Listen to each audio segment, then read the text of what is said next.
Welcome everybody to another edition of the C3 Friday Free For All, the show for Panther fans by Panther fans. If you would like to join the action, the link to join the show has been pinned in the chat box of the YouTube video, and it's also in the description of the YouTube and Facebook video. I'm your host, 1/4 of the C3 Panthers Podcast, Cody Lashney, coming back with you again for another fun, energy and injected Panthers podcast. Man, we have so much to talk about. Free agency feels like it's come and gone. Still not done yet. There's still some time to make some moves, but man, so much to talk about. We already have some of the Panther faithful here to talk about all the recent news and events. You know them and love them. Let me hit these intros real quick. First up, I'll go my man, Panther Pickle. Panther Pickle, how are you, brother? What's up, guys? Today we're going to talk about everything and then some. Yeah. And what can I say?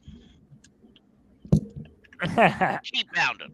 Keep pounding. That's all you got to say sometimes. Keep pounding, you know? Especially when you're a Panthers fan, you know? That's all you got to do. You're either with us or you're out of here. Ain't nobody riding no damn fence no more.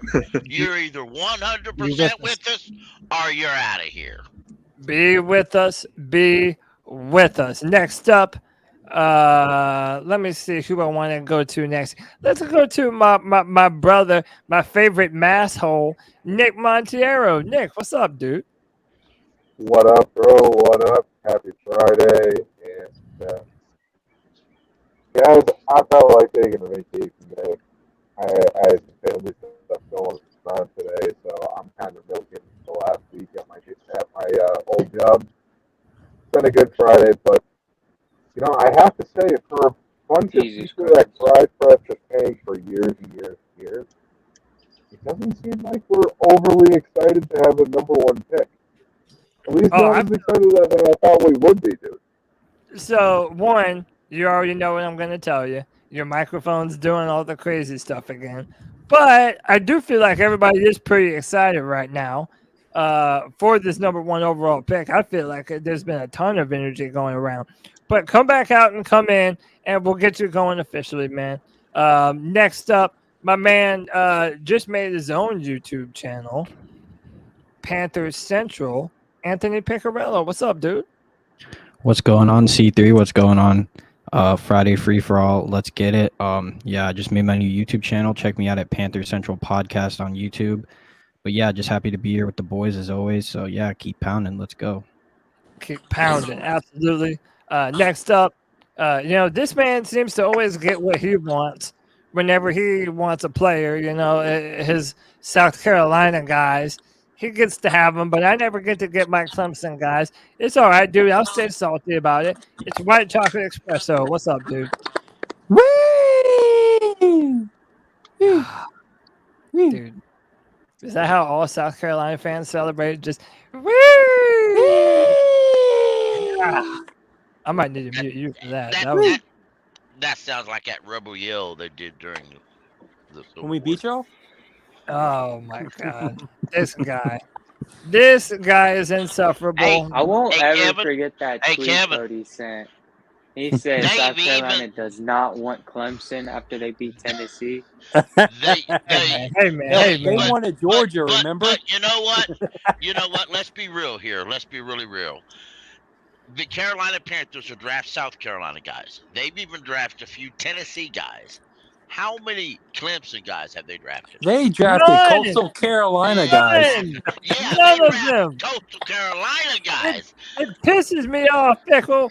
I want my damn Clemson players, man. Yeah, you know why? Because Clemson just don't do a lot of Oh, time. I don't want to hear. That's All right, just let's how it move is, on. man. There's a bunch of craziness. Man, I never get get my Buckeyes. I need to curtail this conversation before it goes further off the rails. Next up, let's see who I've yet to introduce yet. My man JJ coming back to the free for all. JJ, what's up, dude? Yes, sir. What is this? Day 3,500. Let's draft CJ Stroud. Let's just never forget. Cody was the guy pounding at the table saying, there's no quarterback in this draft class. We should add another defensive player to this defense. I never said there was no quarterback. Whatever, bro. You no, you're putting words that. I have never Week said 6, that there was bro. no quarterback in this draft class. I was worried. Wait, hold on. Let me defend myself. I was worried about trading so much to go up to get it and get this quarterback. Now that we only gave up a first-round pick, dude, I'm happy as hell. In fact, I compared. I said Matt Corral had talent that was near these types of guys. So if I like Matt Corral, then that means I like these guys, baby. Let's go. Bro, I'm we back could go back to this Week 6 podcast. Next, you cannot go based off of what Matt Corral did before, dude. Whatever. We're not even talking about Matt Corral right now. now. I was at both Corral's and Cam's last games after the Liz Franks. You don't come back from that and be the same player. So until he proves to me that he can be, I'm not sold. You know, G Baby. You can't bank on him. Not G Baby.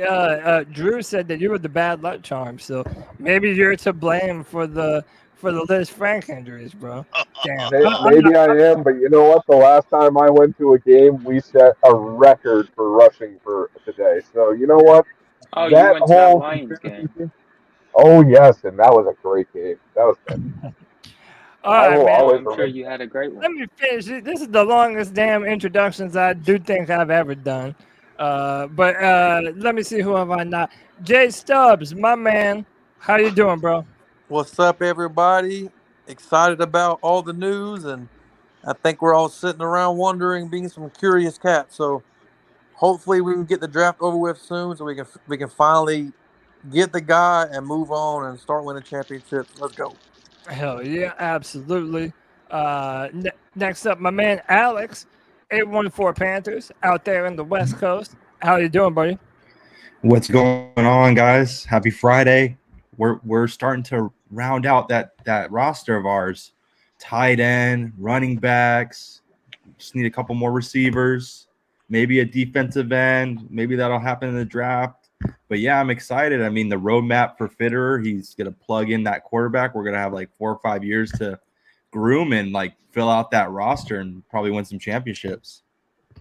Oh yeah, man, dude. I think we're on the right track. I think we're doing something right and we're on the right track. Man, so much stuff to go over. We're going to get into this free agency here. Last but certainly not least, actually, no, we got 2 more. Panther Nation, I keep on getting your name. Panthers Kingdom. What's up, buddy? No, yo. What's up, guys? What's up, man? Happy to have you back on another episode of the Free For All. And then last but certainly not least, Locks Main in the building. Locks, you there, brother? Yo, sir. What up? You know I'm in the book. Goddamn pick. All y'all. Goddamn pick all y'all. Hey, that's what's up. Hey, man, happy to have every single one of you back on the Friday Free For All. If you have not done so already, hit the like button, hit that subscribe button, hit the notification bell for every single time we go live. Gentlemen, let's jump into this, man. I'm going to let whoever wants to go first go first. What has been your favorite edition of the free agency period thus far, man? We got Miles Sanders, Shy Tuttle, Von Bell, Hayden Hurst.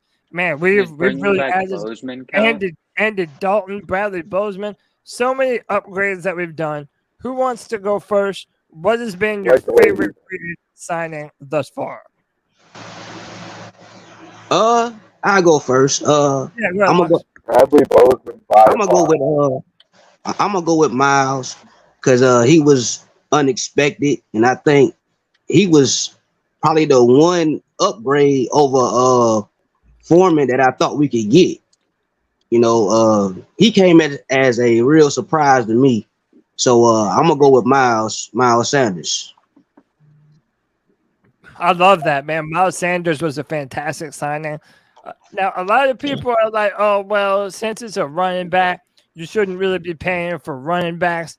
I don't necessarily agree with this, man. Miles Sanders was I mean, he was basically a top 5 running back last year. Had almost 1,300 yards, and I mean, the man was balling out. And how about this, man? ESPN given absolutely no respect. They gave us a lousy C- when grading this pick for us. Was this a bad pick? What do y'all think of Miles Sanders? Like, They gave Orlando Brown an A, so they're yeah, delusional. that's pretty crazy. So, like, what are we thinking here? Was Miles Sanders a good addition, or would you have preferred to have Dante Foreman back here with the Carolina Panthers? Oh my God. No, I think it was a good addition. I haters. mean, they're a good addition just because like he's a little bit different than Foreman. Foreman's like more of he's gonna wear you out as the game goes on. Miles Sanders not really that guy, but he does catch the ball out of the backfield, so that's gonna help out with our rookie quarterback. You know, having that extra outlet right there for Miles Sanders. So I think what they're doing is key. I think for $6 million, 6.5 million, maybe somewhere around there. That's not bad. I mean, I don't think it's bad. So that's my opinion on that, though. I think Miles Sanders is a solid upgrade. I like it. Hey, it's the free for all, boys. Jump in on this. All right, let me tell you what. I like this a lot. I really didn't, other than watching a few Eagles games. I really didn't know that much about him because I just assumed we were gonna bring back Foreman. But I did look at a few different ones the day we signed him because I had sitting in my car that morning before I went into the plant. I was debating. I thought, well, you know what? Foreman has a contract. He has a contract, but he won't sign it. So let me just look and see who else is out there just in case. I skimmed over that and I thought, well, I don't know why the Eagles didn't re-sign him, but apparently they wanted to go a different direction or whatever. So then I kind of forgot about it. But when we signed him, I looked it up. He actually fits more of the system style quarterback I think that they want to run anyway, other than a Foreman type. And Chuba Hubbard had a good year last year for Chuba, and Chuba could be a power back if he's in the right. Yeah, with he the right damn training sure and stuff. can't catch the ball. Right. Well, I mean, so, but I like the signing a lot. I don't think it's all that much really, but if you go to over the cap, and you look it up, you'll see this is realistically a 2-year deal.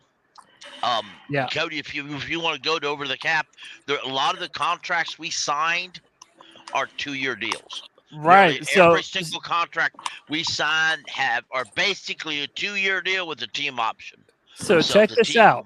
Miles Sanders' contract is team friendly. We can get out after 2 years if we need to with about $4.5 million, $3 million in 2025, $1.5 million in 2026 in dead money over 2 years. If we release after 3 years, it's just about $1.5 million in dead money for 2026.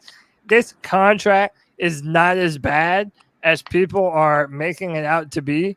And plus, like Matt Knows Nothing in the chat says, he adds that pass catching ability that we have not had since Christian McCaffrey. Foreman and Chuba Hubbard are downhill runners. Christian McCaffrey was like $26 million a year. Right. He's $10 million cheaper than Christian McCaffrey, and he was a top 5 running back last year. Almost. I mean, I think he had like 11 touchdowns. So the dude is obviously a beast. I don't know why you wouldn't be excited for him, especially behind this offensive line. No, and knowing that a good running back, that's like a safety blanket for a rookie quarterback.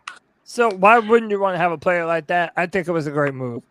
My favorite move has been 100% Hayden Hurst because I've been missing a receiving tight end for basically since Mr. Reliable retired, and now he's in the booth sounding amazing, making Carolina look good. So Hayden Hurst 100%. It was a great move. Like I said, he had a bunch of 7 touchdowns? What was the stats again last year? I thought he only had 2 touchdowns last year. Nah, he had more than that. I'll look it up here. He had like 400 something yards and like a couple touchdowns. Oh, you mean Hurst? Yeah. Hurst had. So how about this? Hurst had basically the same amount of production as our entire tight end room last year between Ian Thomas and Tommy Tremble.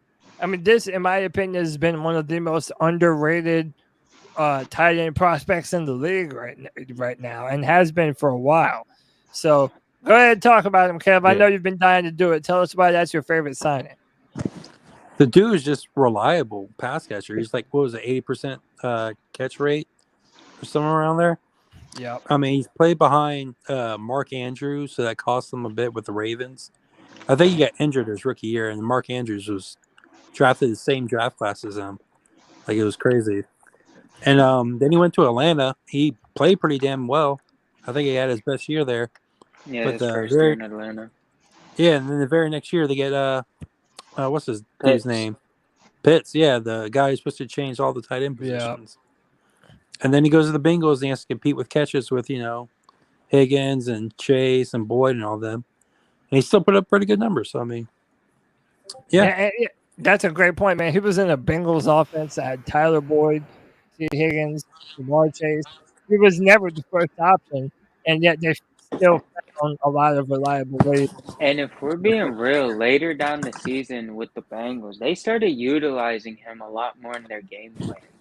I noticed his touches started going up later in the season, and in the playoffs, he had a few touchdowns and had a few clutch catches. I felt like I've always thought Hayden Hurst was reliable, but if I'm gonna be honest, my favorite signing so far is probably Von Bell, just because it's probably more leadership, a winning culture player who's been around some winning teams in the NFL.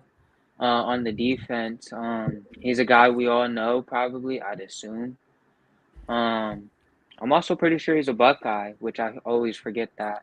So that's just an add-on for me. But no, I think he's going to be utilized well on the defense to also move around our other pieces we have, like Jeremy Chin.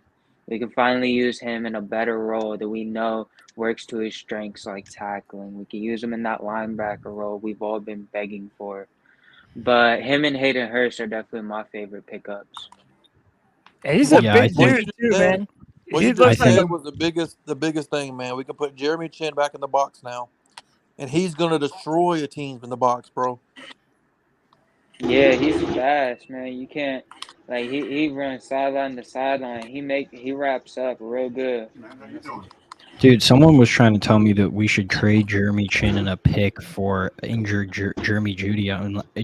I'm like, what are you talking about? Like, this is finally going to be the year where Jeremy Chin's going to be that roaming linebacker next to Shaq Thompson. Because we have other safeties, though. Well, I mean, but at the same time, you can't offload all your young defensive talent. Like, you're setting yourself back. Even if you're making your wide receiver more better. You got to echo. Yeah, echo. Somebody echoing. Hold up. Hey, whoever's got an echo, mute your microphone. Oh, Lord. Hang on. All right. I think it's muted. All right. Go ahead. Whoever was talking. I was just going to say, like, I don't want to trade any of our key defensive players for an injury-prone wide receiver. I just don't want to do that. I still don't know who's echoing. All right, go ahead. But yeah, I just don't think that we should trade Jeremy Chin. Like, I think you finally have two hard-hitting safeties in the back, and then you have they haven't really pursued any linebackers this offseason, which tells me they're probably high on Brandon Smith and they may draft one, and they're probably more comfortable with Jeremy Chin in the box. I've been saying that like he needs to play that Jamal Adams type of role. I'm gonna be honest, Jeremy Chin can't cover with the shit, bro.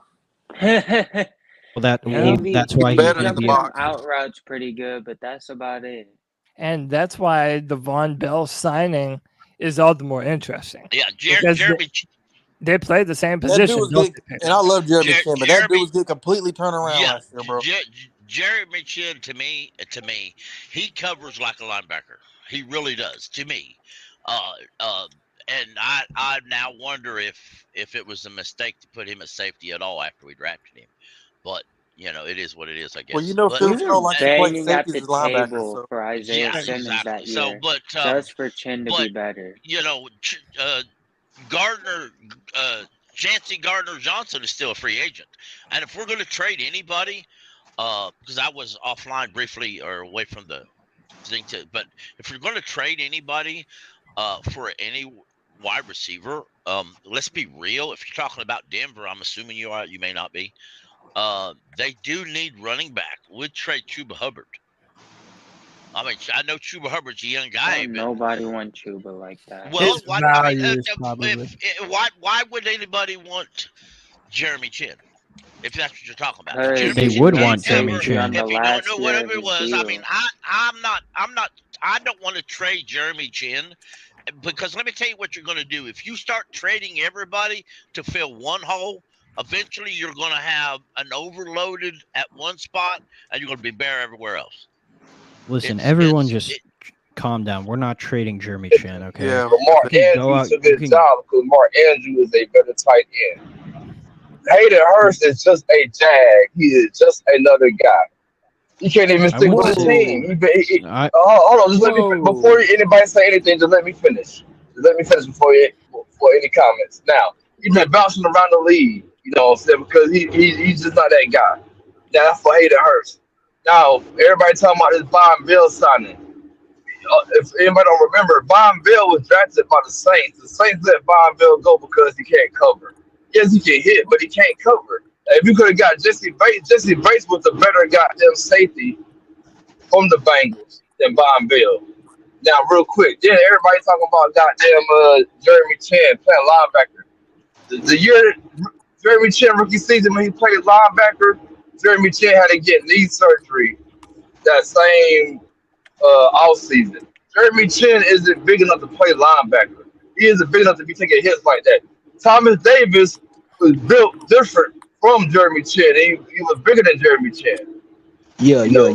So, I don't know. I think they're kind of the same size. Bro. I mean, I think Jeremy Chin's like 6'2". I think so is Thomas Davis. They call him Baby Braun, bro. And they both played tight end. I mean, safety in college. My question. Yeah, go ahead. But Cody, in college, Thomas Davis played safety and linebacker. If anybody remember, Thomas Davis rookie season, he wore a number 47 because he was playing linebacker and goddamn safety. In the game again, every time we played the Falcons, Thomas Davis rookie season, he was Michael Vick quarterback spot. If anybody remember, cause I'm real good. I got a real good memory. I'm telling you, Jeremy Chin is the Thomas Davis. We got to run with Jeremy Chin. Jeremy Chin didn't play for the Georgia. Thomas Davis played at Georgia, playing two positions. Now, I don't know where he did have 3 straight ACL injuries. Real quick, what you gonna say? Somebody gonna say what you gonna say? But no, I was 3 straight ACL injuries. Like he came back from it. Thomas Davis to Jeremy Chin. Like I was just saying, Jeremy Chin's better suited as a linebacker. Like exactly. Thomas Davis retired, bro. Like you know what I'm saying? He's not a linebacker though, sir. He's not a linebacker. So what is he is a free safety. And so ever since he's been here, for some reason they don't put him at free safety. But oh my God, you know what? We can't say it because they don't put him there. He played free safety in college. Ever since he's been in the league, his rookie. First of all, we fucked up by putting him at linebacker his rookie season. His rookie season, he should have been at goddamn safety. So everybody complaining about he can't cover. He missed a whole fucking year. No, hold on, I got you, Cody. So he missed a whole year of playing safety in the NFL because they had him playing out of position. So that's why. So you can't expect for him to play safety at 1 year in the NFL and for him to be good because he was playing out of position in rookie season. Now, my last rant. Deontay Foreman went to the Chicago Bears on a 1 year, $3 million deal. Why the fuck we didn't keep Deontay Foreman? No, I agree with that. We ain't offered Buddy nothing. We didn't even offer him a Bojangles box. How you know we didn't? $3 million. How you know Dante Foreman saw the signing of Miles Sanders and said, "Fuck you, Carolina. I'll go somewhere where I'm wanted." How you know that? But hold on. But Panther Pickle, real quick now. If you look at a number, man, Miles Sanders isn't consistent. Then Miles Sanders isn't a fucking power back. Miles Sanders is the same thing we had in fucking Miles. Hold on, let me finish. Miles been in the league since 2017 and just my man, let me finish. Man, Miles Sanders been in the league, got them 6 years, only got 1,000 yards. Miles Sanders made the Pro Bowl last season. That will overshadow anything for me. Man, who gives a fuck about the Pro Bowl? But we gotta admit, come on, man, who gives a fuck about the Pro Bowl? Nobody blow people's ears out. Why did this just turn into a rant? Well, I'm saying, but we should have kept Foreman though. That's like we should have let Chuba go, bro. Foreman's a beast. So look, first Chuba's on his rookie. There he is. Wait, he went. He gave us a sneak peek. I know he'll be back in a minute. Go ahead, Pickle. Foreman's problem was the same thing in Tennessee. He stepped in. Let me finish. He stepped in when Henry got hurt, and he blew him away in Tennessee. Tennessee said they wanted to keep him. They offered him a contract. He said no, and he signed a cheap deal with Carolina. Same thing happened here. Dante Foreman wants to be paid $6+ million a year on a long-term deal, exactly what we gave Miles Sanders. Now, why they just and I don't know. I'm not Scott Fitterer. I'm not Dan Morgan. I don't know what the situation is. All I know is we signed Miles Sanders, and Foreman went and signed a cheap-ass deal with Chicago. Now, I would imagine that Foreman. Why the hell would I don't think he wanted to start. You know, Go. Foreman may be a good starter someday. He may be. I don't know, but he's done the same thing for two different teams. So let me do some introductions real quick. Wait, let me check something. All right, first off, that voice that you heard, that was the man C-Dog dropping in, showing some love. And hey, we respect all opinions here. I just ask everybody be respectful. Shout out to C-Dog for jumping in. And then last, man, you know I'm in for one today because now G Baby's in the motherfucking house. Getting ready to get, I'm sure he's about to get on me for something, bro. G, what's up, dog? I know. Go ahead, do it. I know you want to. Go ahead. Don't have Hopkins and yet. you're muted, bro. Man, you're muted. You're supposed to be spitting fire and you're muted. My bro. bad, G. Man. My bad. Hey, C-Dog was in here? He's still hey, G-Baby, hold on real quick, G-Baby. Let me just say one more thing. Now, for the Miles Sanders thing, we should have kept Dante Foreman. Dante Foreman is a power back, but you go out here and get fucking Miles Sanders. Miles Sanders is the same thing we had in Christian McCaffrey. So when we got here in 3rd and 1, and you can't get a fucking first down, I don't want to hear shit from nobody. You already got two, bro. See, dog, that's what Chuba's for, bro. That's what Chuba's for. We're not the same offense. But Chuba isn't a power running back though, Cody. But he's Come also on, man. He's more so than Miles Sanders. He ain't weak either, bro. He's just not a pass catcher. I'm not passing. No, they're both the same. But we got two running backs that do the same thing, Cody. Miles Sanders and Chuba Hubbard do the same fucking thing. Maybe we'll drop power back in 3rd or something. They're really not the same back though. Miles Sanders is a lot shiftier, and Hubbard is just a straight downhill runner. The entire point, though, is that, man, you can find undrafted running backs that are able to put up a ton of productions for a team.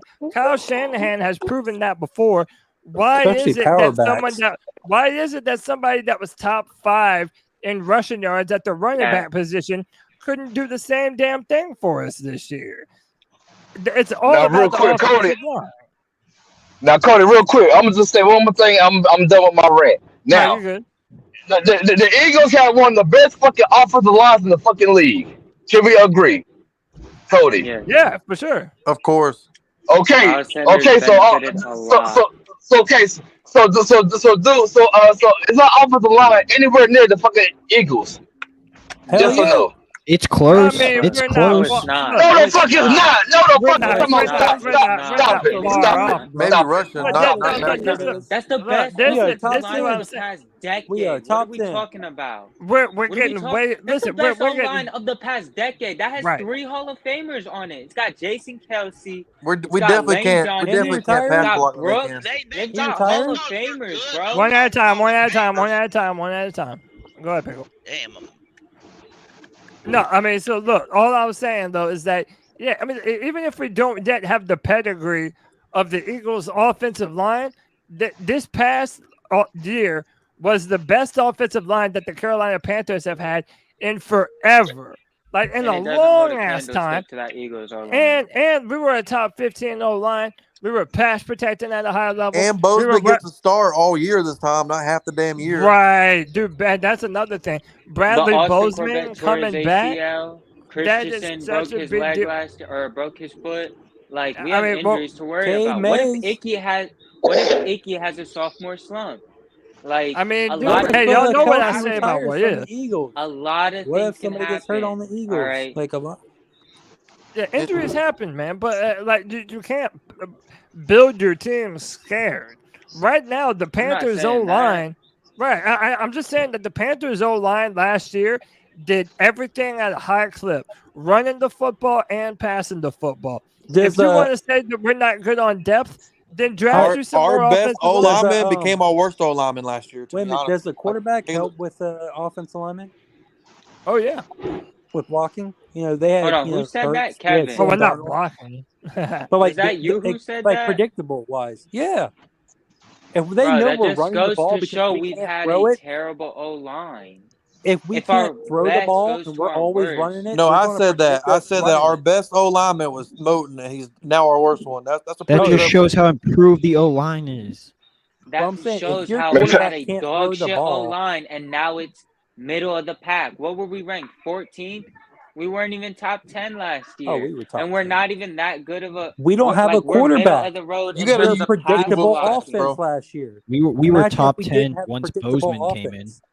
We Yeah, were once top 10 Ben, once Bozeman that came one in, Quarterback's dude. gonna miss Once Basically, once time Matt this year. Rule got fired, all our stats went up. yes, once Bradley Bozeman came in after Matt Rule got fired, this offensive line was playing like a top 10 offensive line. And Real two quick, of those wait, linemen had serious leg injuries. We don't hey, know if let they're me going to let be the me same player. hey, let me welcome my guy Al to the stream. Al, what's up, brother? Yo, what's up? What's up, Cody? Chilling, What's up, man. How you guys? doing? Man, I'm Hey, doing man, all right, what do bro. you, Can't complain. yeah, so jump in, man. What do you think about the Miles Sanders signing? Is it going to do well behind our offensive line? Should it have been Foreman? Talk to me, man. I kind of agree with C-Dog up until he said about Miles Sanders. You know, Miles Sanders has been in like a dual, like a timeshare for his whole career, basically, since he was a rookie. And then last year, he's the main running back, but he's still the quarterback had like 800 yards rushing. So, you know, if you feed in the man, he can get the yards. He's a good runner, bro. He's strong. He's shifty, like you said. He had the most missed tackles coming out of college for his year, and that was with CMC. And then Hayden Hurst is a Jag. He is a I Jag, told this bro. motherfucker he's a fucking Bro, jag. he's way He's a better than fucking Hayden jag. Hurst, though, bro. You gotta admit He's a that. fucking jag. Get the fuck out of here, man. He's a fucking We jag. don't even have Why? a Hold on. Man, Everyone I've been expects watching. We're propping I've been Hayden watching Hurst Hayden up Hurst. because our tight Wait, ends have been dog shit. let me Everyone, let me exactly. wait, time out. Let me let Anthony get in. Go ahead, Anthony. Okay, this is my problem, y'all. Like, everyone expects we're gonna sign elite here, elite here, elite here. You can't do that. And plus, our tight end room is so bad that this guy's gonna be easily the second or third option this year. I bet he'll have a But we're breakout playing in season. the Right now, he's the best NFL. We're option on not the just team. playing a bunch of Carolina Panthers every week. We're playing, and we have to compare it to the NFL. And Yeah, What yeah. what better And did y'all last want? year, team. and We last had year, we had to upgrade the tight end position. What better signing were the Just because Panthers it's going to an make a upgrade tight to end? us doesn't mean it's a good player all around. It All doesn't Yeah, but I right. mean mean, that the he's a bad NFC's player weak. either. NFC's weak this year, man. There's only a couple I mean, teams that are probably better. I mean, there's not I really a mean, lot of he. teams that are out there in the NFC. I But mean, he's like, a my Jag. thing is like what makes him a Jag, bro? Like to say that one, I really Man, don't even know what that is. Number Cody, two, Cody already told you That's he another Just guy. the he guy. built You know around. who he He is, built That's another around. guy. you're making it sound like he sucks though. He's a Ginger he Nah, he Fabio doesn't now. suck. Nah, he Some don't suck respect. though. He don't suck. He don't Is he suck, better? but I'm just He's saying, above average. if he He's solid. if he was Let me. if he was good, the Vikings would have kept him, Cody. If he was good, the Falcons would have Ain't kept him. nobody. If he was good, the fucking Ravens would have kept him. Come on, man. The Ravens had Mark He ain't that Andrews. guy. Atlanta had But you know Kyle what? Pitts. Listen to me. Listen to me. Oh, Why listen to would they me. keep him? Hold on. Black. More Andrews got drafted. More Andrews got drafted after Hayden Hurst. Hayden Hurst and More Andrews got drafted in the same draft, people. Yeah, he got hurt. Hayden Hurst was drafted for. Job No, to brain with him. no, he didn't get hurt. Nice, He bro. didn't get hurt. Stop saying that. Hayden Hurst was drafted before More Andrews. Yeah, nah, No, he was. I don't Man, think More he got hurt. Andrews. Yeah. Calm down, bro. Calm More down. Andrews was like a fifth I round don't draft think he pick. got hurt that year. He wasn't Yeah, hurt. he got hurt. More though. Yeah, Andrews but we came in. didn't have the option of Andrews. We would have took Andrews if we Hold had on, the I have a option. question. More An- If you look at man, Mark Andrews was a fifth round draft pick, and he came in and outplayed Hayden Hurst. That's why Hayden Hurst ain't with the Ravens no more. Come on, Go man. ahead. Wait, Anthony got a question. Go ahead, We're Anthony. talking about C top Dog, five tight C Dog, ends. why are you so mad, bro? like what? Why are you yelling into Because your look, voice? because why not draft a rookie running back and a rookie tight end That to go with the doesn't mean rookie we're goddamn still gonna do quarterback? it. That doesn't Because mean we're we're still gonna gonna do it. draft a I guess rookie the wide draft already receiver. happened. Like we could Rookie It still make do receivers more that don't sense, shit. pan out man. Somebody's immediately. microphone is going crazy in the background.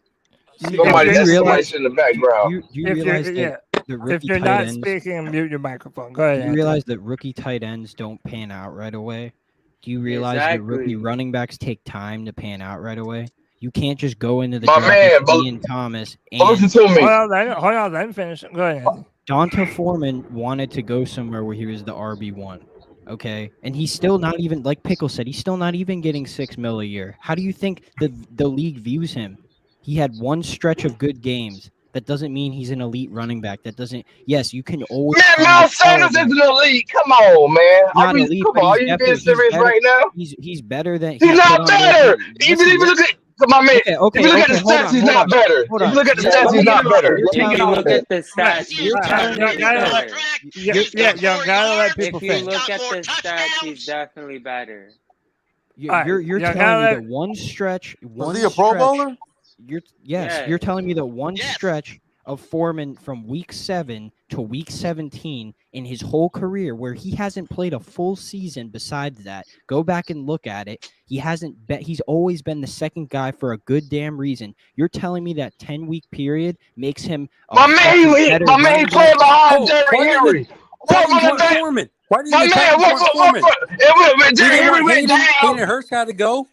Wait, hold on, man. Listen, I haven't heard from G Baby like this whole damn show.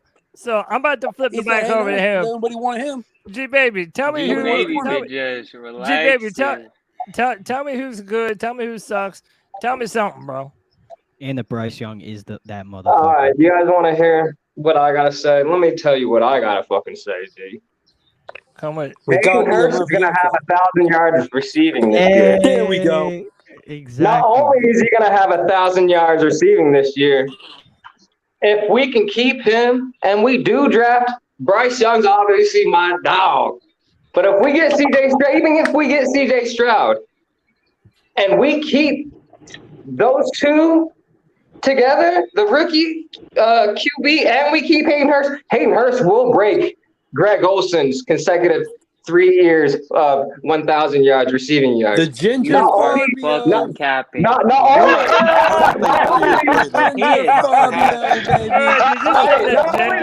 He is You said the ginger Fabio. Oh You shit! are Not only that, Hayden Hurst is a fucking dog. He can block. He's an every down tight end. Bro, what? And we can still draft a young tight end. At C-Dog, I feel you, dog. And no more Ian Thomas too, bro. We can still draft a rookie running back. We can still draft a rookie tight end. Like, come on now, Hayden Hurst is reliable. What are we Y'all remember them? Y'all remember them bro? tight end screens to Ian Thomas There's last year? more to playing tight end than running down the field and catching a ball. If Them that's tight all end you screens to want, Ian Thomas were run awful last year, B. a wide receiver at tight end like you can do on Madden and call it a day. I'm telling you Can I right say now. this?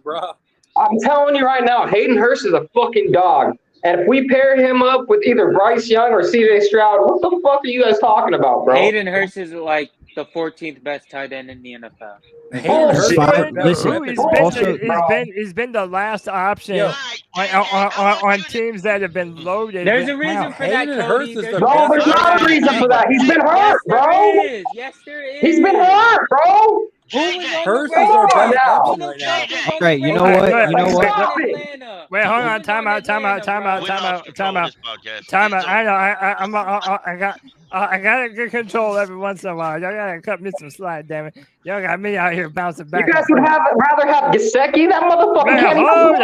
Hold the hell up. Look what I said in the private chat. Let me go to Pickle, and then after Pickle, we're gonna go to JJ because I think Pickle had a question. Go ahead, Pickle. Yeah, everybody's screaming they don't want Hayden Hurst. Tell me who you want. Just one name. Let's go trade for I'm not Travis saying Kelce. he's bad. I'm just saying he's not this great guy. He's definitely not getting enough. Darren Waller or rookie, a fucking rookie. One at a time. What?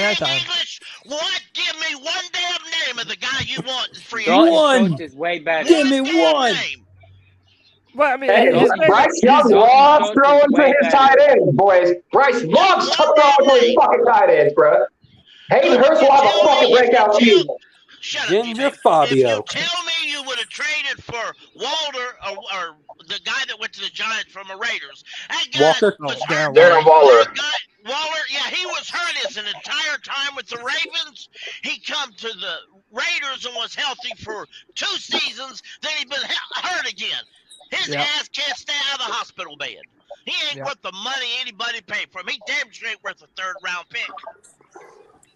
Yo, Jay, these other guys you people want, they're just wide receivers lined up at tight ends. You might as well put Chenault and line his ass up at tight Schultz end. is a better blocker. Hey man, Jay Sue is in the chat saying, how do you expect that to happen, Jay Stu? Ain't nobody about to stop yelling. Hey, Grim Reaper with a $5 love bomb says, G baby, you right, homie. So look, we're kind of split on Hayden Hurst. I agree with Pickle, man. I agree with Pickle, and I agree with G baby, man. Like you had to upgrade the tight end position, and what other player were you gonna sign at tight end that was gonna be better or do more than but let me name one more thing.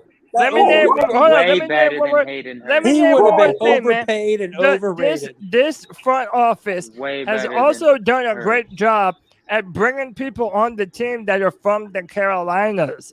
This man is from the Carolinas and is in the best spot for him to be able to produce than he ever has been before. He's a fucking dog, bro. He's a blue-collar player that wants to fucking You know what? Let's go into the season with Ian fucking Thomas. What would y'all be saying then? What would y'all be saying then? Not only that, Hayden Hurst has the best fucking hands, bro, at the tight end position. I promise you.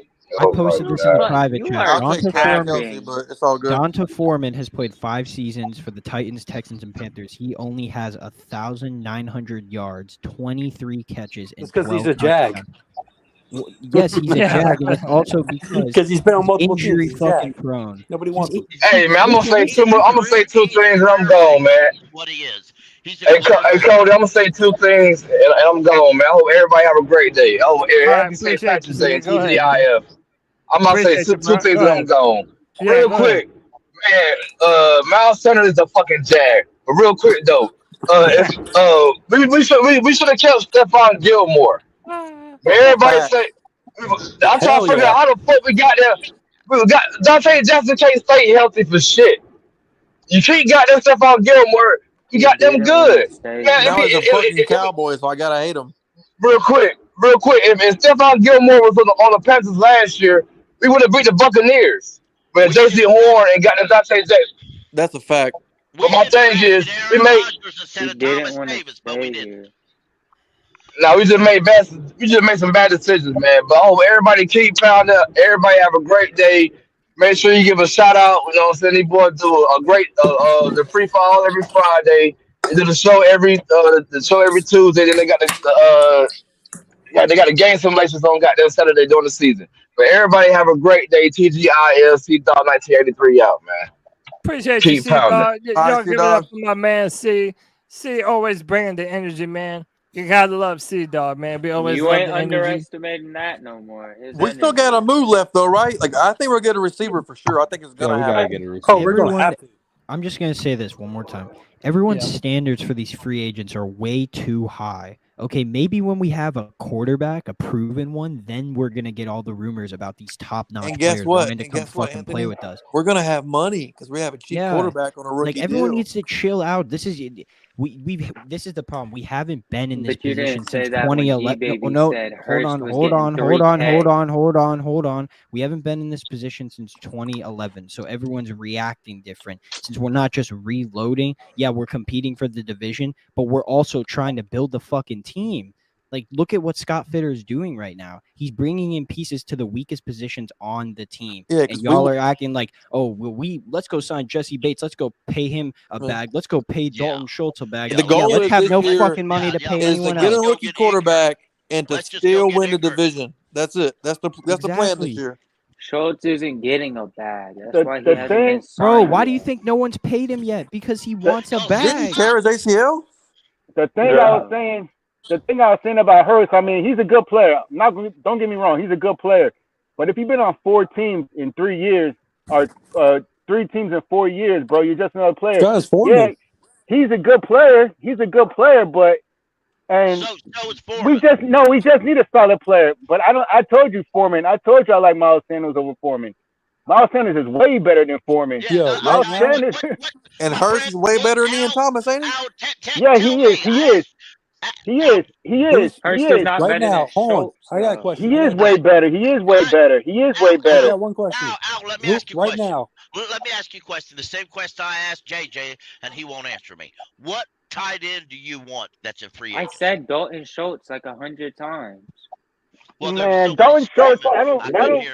I'll take Hurst over Dalton Schultz personally myself too. You're I mean, tripping. Hurst is a good player, bro. He's still I'm hurt, just ain't he? He saying. tore his ACL. I'm just saying. Don't listen to G baby. Just don't listen to G baby talking about 1,000 yards, bro. If he gets 600 yards, I would be surprised. If he gets 600 yards, I would be surprised. Guess what we would have had to pay Dalton Schultz? 4 years, $60 million, 15.1 annual value. Fuck that. Yeah, we got fuck Hayden that. Hurst for Dalton Schultz. Exactly. For Dalton Schultz, that's a Yeah, joke. Who's the best right now? That's a joke. This roster right now. Looking at this roster, who's the best pass catcher right Fucking now? Dalton Schultz, dude. That fucking makes me just want to jump in a pool full of fucking He's only stuff. hyped because he plays on the Cowboys, bro. Let's be real. God damn, bro. That shit is Cat. fucking He's I'm over here actually a good talking. blocker and a better Dude, pass catcher. I'm over here talking, and of course my microphone's muted the I entire was time. wondering what you were doing. Damn, Yeah, Cody. I don't know what the fuck, Mom. Be your own people. No, my thing, I know, right? Listen, no, my thing is this: if you have a preference of one over the other, that's fine. But let's also not pretend like we have a number 1 wide receiver that's going to be demanding catches all the time, and let's not pretend like a tight end isn't a rookie quarterback's best fucking friend. Cody, Dude. can I say something real quick? Best friend. Like, and this dude, it catches everything. Why is it not possible for Hayden Hurst to have the best season of his entire career? Bro, he Why was is the that 4th impossible? receiving option behind Schultz Chase, has Higgins, and multiple fucking seasons better than Tyler Hayden Boyd, Hurst. He's our bro. number Don't one give me that option right multiple now. options bullshit. Because But it's not Schultz has bullshit, been behind though. the How's that Cowboys. Bro, Schultz has been behind Amari Cooper, CeeDee Lamb, Michael Amari Gallup. Cooper Stop sucks. the Amari Cooper excuses. sucks. Stop. CeeDee Lamb Amari ain't all that Cooper good, was bro. That ain't no Jamar Chase and you T. They're guys only Higgins, hyped because bro. they're Cowboys, dude. Let's be real. Amari Come on, Cooper bro. wasn't What are there you last talking year. about? Amari Fucking Cooper don't get the wasn't fuck there. out of here, It bro. was Cleveland. 1 year. JJ, He JJ, wasn't productive JJ, his whole JJ, career. JJ, you Schultz has can't been pay more productive everyone. every JJ, single year JJ. of his Yo, career. everybody, JJ. chill out. His Chill out. market value Atlanta. is 15 million. Because he's a better 15 player. No, No. it's because Oh he's asking my for a God. fuck ton of money. God, He nigga. signed a Oh my franchise God, tag. you Any fucking player coming off of tripping. any player coming off a franchise tag is gonna want more money than what they just got paid. So he just got to play 1 year. Because they're good. Exactly. Bro. I'm not What are you paying him talking fucking about? He's a 15 better mil. blocker. Dude, He's let me. a You better know what? He pass may be catcher. good, but he ain't worth that kind of money. And besides that, all these other every player that we signed, look it up. Every single player that we signed, contracts were structured that if they sucked in a year or two, we could dump them and not be in cap Exactly. shit. Now, if a free agent doesn't want to do that kind of contract, fuck your ass. They're not coming here. That's just how it is. So we're just you don't like it? Too bad. That's how it is. Hey, let me. We're just gonna keep playing it safe with these He would mediocre already be under a players. team. We're just gonna Stats keep from playing both it of them safe last with year? these mediocre, weak ass players, and we're never really. Can I It's say the also stats from last year it's for both of them? it's also not like poor-ass player. it's also not like Dude, like hey. even if you like look, Can I listen, bring up even the if you stats like from both of them last year? Dude, All right, go everyone ahead. is complaining. I'm so fucking Look. sick of this shit. I Yeah, started I knew complaining it'd be when this day. G-Baby said he was going to have 1,000 3 straight 1,000 years. Okay, yards. G. He That's would the never more put up target for 1,000 Bryce yards. Young. That was Hayden crazy. Hurst Yeah, is that was crazy. trash, No, bro. that's not Quit crazy, talking. bro. Bro, That's get crazy. your That hands. is not crazy. Three straight's tough, All bro. right, hey, That's one not at a crazy, time, bro. one at a time, or I'm gonna start muting people, bro. That's very crazy. Dalton Schultz Bro. has outproduced him every single year he's been in the That's NFL. not I crazy, don't want to bro. hear it. That's not crazy, Fucking bro. Hayden Hurst has been on his even fourth if you team prefer, now. Fourth team now. even Bro's if being you passed prefer around one like a over the blunt. other, Fuck wrong with you? even if you prefer one over the other, bro, it's not like one represents some crazy upgrade that he can do a bunch of shit that the other can't. Yeah. Everything is situational, and Dak isn't a dink and dunk offense anyway. I wanted to say something real quick. I'm gonna have to. I got a ton of people trying to join the show, but they can't. So No, you need to kick him off for saying that blasphemous shit, bro. Saying that stupid ass shit, once bro. in a You made me while, fucking sick sometimes, JJ. every Kick that once in a motherfucker off right while, there, bro, for saying that stupid ass shit, bro. Oh That my was God. stupid, bro. Bro, That hold was on. dumb. Everybody, That was dumb. every once in a while. That was That's stupid. crazy. Here's what I'm gonna do. You will never be. Boom. And all right, everybody chill for a minute. Let me get my fucking sentence out. Jesus Christo. No, so every once in a while, I'm gonna have to filter some people in and out, just so that way everybody can kind of have their turn. You don't have to leave; just hang out in the background. And if you need back in, then I'll bring you out. First up, I gotta introduce this man. And I see you popping Torn in the background. I'm gonna get y'all in here in just a second. My man JD864. JD, what's up, bro? Another South Carolina fan. Come on, bro. Defend Hayden Hurst for me today, man. Hey, so off rip, the blasphemy being directed towards Hayden Hurst.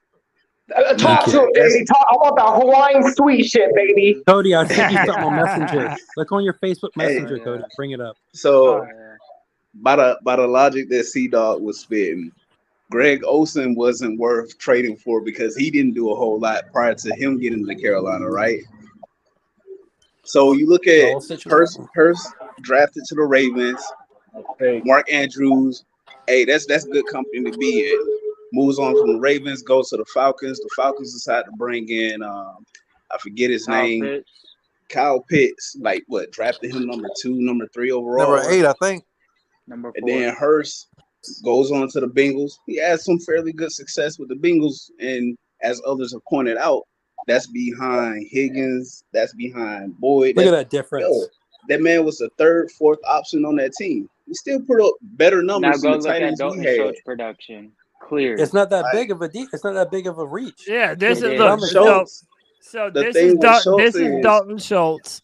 This is Dalton Schultz. He had 57 receptions, 577 yards, and 10.1 average. Long was So 30, he did better 5 and missed touchdowns. games. Wow. And look, he's worth 8 more. You want to give him an extra he's 10 mil worth for 4 extra years, 100 60 yards? million for 5 more catches and 100 more yards. Are you what are you He smoking? missed a dude? few games. He's been more productive his whole career. So he's It's not injury just prone. This year. It's not just no. 'Cause one injury doesn't make you injury prone. buddy. All right, he's outproduced Hayden Hurst Say it every to Greg single year Olson. of being in the NFL. I've said that for Greg Olson. After 2016, Greg Olson was nothing for us because he couldn't stay on the field consistently. Never put up more than 300 yards in a single season after that. All right, I was on the Hayden Hurst hype train up until G Baby started saying he was going to be a next coming of Greg Olson, which is a Hall of Fame tight end, which is not true. That's outrageous. No, I mean, it's we not. hope Greg Olson is See, going to make but it to the Hall of Fame. here's something that I don't think you took into account. Schultz has been with the same team since he's been in the NFL. He knows what his role Exactly. is. He didn't get passed around like a blunt because he's good. But Hurst He was being that traded pack or that was going worth keeping. All right. Man. traded. Why didn't Hurst the being why traded. didn't the Cowboys re-sign him if he's that good? Because they had to Why use the didn't they pay tag him the for bag? Pollard. Because the Cowboys have one of the most expensive teams in the NFL. And they have to pay I tell CeeDee you Lamb. something They have else, to pay Cody. Michael I Parsons. mean, we're They have to restructuring pay a everybody, bunch of bro. other Like, we don't got no guys. money either. Hey, all in all, worst Exactly. We case wanted to scenario. take a cheap deal on Hayden Hurst. I'm like, he's cool. He's another guy. He's all right. But, like, saying he's going to get 1,000 yards, nah, that's a lie. That's just a Bro, lie. why are you taking this so seriously, I can see like man? 603 touchdowns. I'm cool with that. Hey, let me. No, I'm going full. I'm with G Baby. Like when I stand here and tell you that Hurst will be the second coming of Olsen, don't be shocked. That man he's a damn good blocker. He's a damn good pass catcher. He's lacked the opportunity. He's not that good. Similar to all right. I'm not gonna disrespect Greg JJ, Olsen like that. That's all I'm saying. JJ, why don't you run Exactly. the team, bro? Why don't you run the Hey, team? can I say something real quick? Yeah, I and said you he have was to- all right, Yeah, hold on, no, Anthony. hold on. Let me let Pickle go, and then I'm going to introduce two people. Go ahead, Pickle. First, I posted the private check. We need to stop screaming, myself included, and be respectful with each other on this, and stop interrupting people. Okay, that's just what we need to do. Second of all, I want to say this real quick. Y'all know I'm a Tennessee fan. I think Hayden Hooker is going to have an excellent career. I think he's going to go to more Super Bowls than Levis or Richardson combined. I also have a firm belief that the two wide receivers for Tennessee are going to be superstars. I believe Tillman is going to go in the third round, and he's going to be a Pro Bowler. But I'm not going to rub it in everybody's face if they disagree with me. I'm going to sit here privately. I'm going to have my opinion. I'm going to live with it. Everybody knows how many times me and G Baby got into it over everything coming and going. But I probably have, but G Baby has a right to his opinion if he wants it. I may agree or disagree with it, but he has a right to his opinion. So we all need to understand people have their own opinions about what they want, about what they like. Don't tell somebody they shouldn't have that opinion. Yeah, if you no doubt. disagree, say, dude, I disagree with that, but more power to you. I And hope also, you're by right. the way, like if everybody disagrees, that's fine. But Yeah. people listening, it's like it's hard to listen when everybody's shouting over each other. Hey, real quick, let me welcome my guys up in here. First up, my man, the bad guy. He's been doing these fantastic interview series. Twan Don, what's up, dude? What's going on, man? How y'all feeling, bro? Feeling good, man. I mean, What shit, up? we already fighting in here, Twan. I I said, don't know G if you baby, know- what's up? What's up, G baby? Bro, we had C Dog come to the damn thing, bro. We've Man, that's too much yeah, energy for me. Hey, G baby. it's in the Jerry building. Springer up here, like Big Spence 20. I'm said. very It's Jerry- passionate about Hayden Hurst. Yeah, what's up? What's up, Pickle? Pickle up in here, man. Who else? I can't recognize nobody else because it's all icons. We got G, yeah, I know, right? We got G Baby, we got JJ, we got J. We got White Stub, Chocolate Espresso. we got White Anthony. Chocolate Espresso. Hey! All right, hey, also now let me welcome this man, Popping Bullets First. Pop, what's up, dude? Yo, what's up with y'all? Chilling, man. How y'all feeling? So yeah, let me go to y'all first. I'm gonna go. I'll go Pop and then Twan. How do y'all feel? Popping beauty. Since we've been talking about Miles Sanders and Hayden Hurst, let me ask y'all this. How do y'all feel about those two signings in particular? I'll start with you, Pop. I'm really trying to wrap my head around this because this is one thing that we gotta stop. How dare y'all Panther fans get mad that we just went and got Big Red on our team? You know what I'm saying? How dare you get mad that we got Miles Sanders, upgrades in all the positions that we needed? How dare y'all be mad? I mean, y'all Ginger sound like so. Fabio. I wasn't Y'all, mad y'all at the hold on, signing. bro. I didn't Who's say Big your Red? name. That's Hayden Hayden Hayden Hurst, Hurst. Big Hurst. Red. Big Oh, Red. okay. There's Oh, two of them. Big Yeah, Red hey, Dog. talk to him. Big Red Talk to Dog. him. That's Ginger Thor. There's How two y'all of them. Talk Man. to him. Exactly. Ginger Thor That's is white. crazy, Cody. how I've That's dare white I've velvet. heard y'all say Big Red on Twitter. I've heard you say. I heard it on the Wait, radio the other wait, day. wait. I ain't been on I Twitter. say Big his Red. nickname is I Garnet truly, Thor. Andy I Dalton's didn't know nickname that. is I Red truly thought Rocket. you were talking about Andy Red Dalton. velvet. That's no lie. Because he got red hair. That's the only Big Red I knew about. Yeah, hey man, hey, Go ahead, the Bullets. Panthers have noticed an influx in gingers, if you know what I'm saying. There's a lot more Oh gingers on well. that team. Hey, I'm not that's even what mad at they it. like redheads. Hey Yeah, man, like I'm hey, saying, man. What How quarterback got red hair, y'all? how What how quarterback dare got y'all red hair? get mad that we got the Our big red quarterback. dog finally in our backyard? You know what I'm saying? To Mhm. give Yep. our future Mhm. quarterback somebody to throw the ball to. Now I understand that he may not have been the star on every other team that he's been on, but I also he wasn't the main person for them to feature too. He can right, come here and be featured as a right. dangerous weapon. And then y'all gonna get Yep. mad because we got Miles Sanders? Come on. Who got Exactly. mad Like, because we got Miles bruh, Sanders? there's people getting A mad because we lot. got Miles Yo, Sanders. Sea Do y'all Dog do was y'all up here. not? You know why Sea we got Dog was Miles? up here Yeah. disrespecting Yeah. Miles. Y'all know What why kind we of got idiot Miles got mad Sanders? because we got I'm Miles not mad Sanders? at any of the Yeah, signings. he was pretty It's much just y'all. mad because we didn't I don't sign think Doug, anybody If re-sign you're is Dante mad, here Foreman. talking if you about Hayden Hurst getting repeatedly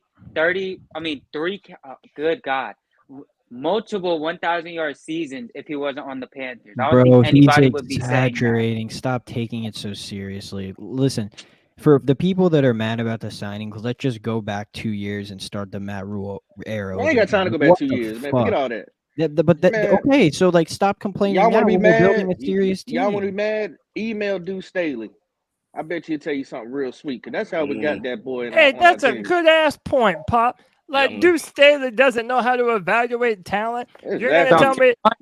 tell me that Deuce Staley, that his opinion wasn't being heard on Right. on what kind of players we should be bringing in. And Every you heard coach what on this Hassan Reddick staff, said. every coach on this staff is getting a weapon. I never thought of Every that. coach on this staff is getting a weapon. I'm gonna say it one more time. Every coach on the staff is getting their guy. That's how they building the team. Straight I'm up. passing I it over love to you, it. Twan. Hassan told you, man. He said he a real deal, bro. Yeah, Hey, man, no, for man, sure. go ahead. Twan, Hey, talk to me, Twan. no, I mean, Popping Bullets talking good shit, man. I want to hear it. I mean, I can agree with Popping more, man. You know, I was saying it earlier today on the show with us, man. You know, like Panthers fans are finicky, man. I don't get us sometimes, man, about the shit that we cry about with the conditions that we've just dealt with.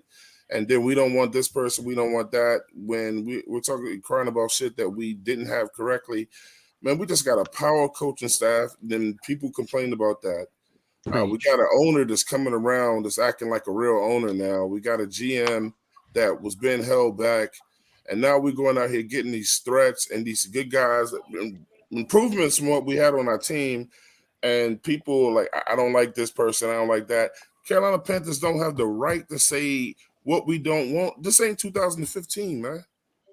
And we got the first And pick overall. You always want the best for the team, but when we're getting people and y'all complaining that somebody didn't get who you personally wanted on the team, then I don't get that, man. Somebody cried about us getting Sanders. That's ridiculous.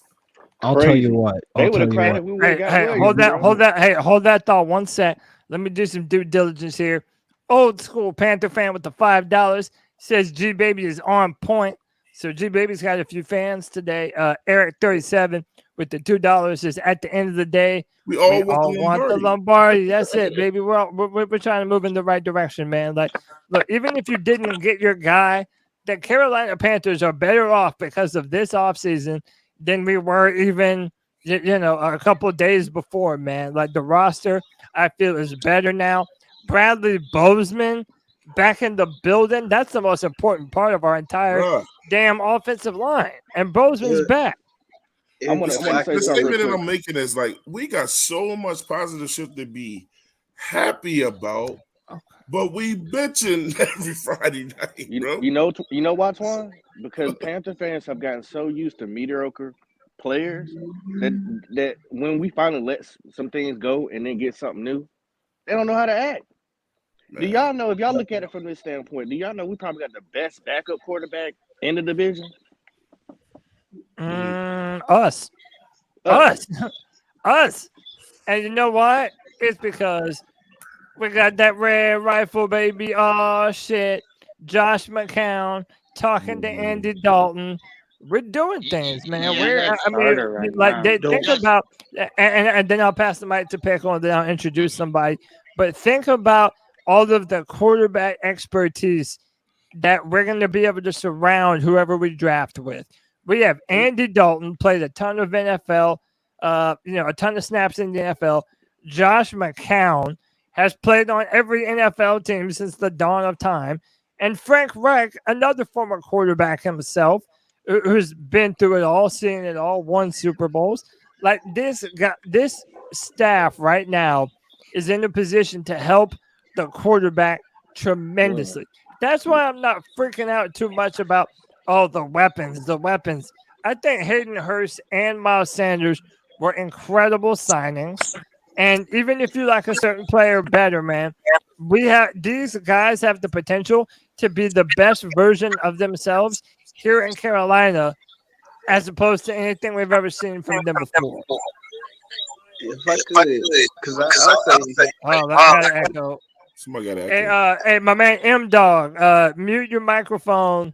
Or either that or put in some earbuds so we don't get some background noise. But go ahead, then I'll introduce some people. Yeah. So all I was trying to say was, as someone who's been on the show, and I've stated that I didn't feel that the Panthers needed to move up in the draft. I felt like with the number 9 pick, we should take the best available D lineman, whether it's an edge, whether it was an interior guy, someone to pair up with Brown and Burns.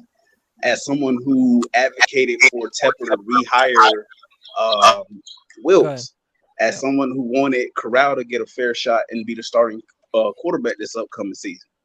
For all of the things that I wanted, and for some of the stuff to go on the way it did, like Wilkes is not our head coach. Reich is. All right. It is what it is. I ain't got no real control over it. I wanted Wilkes. We got Reich.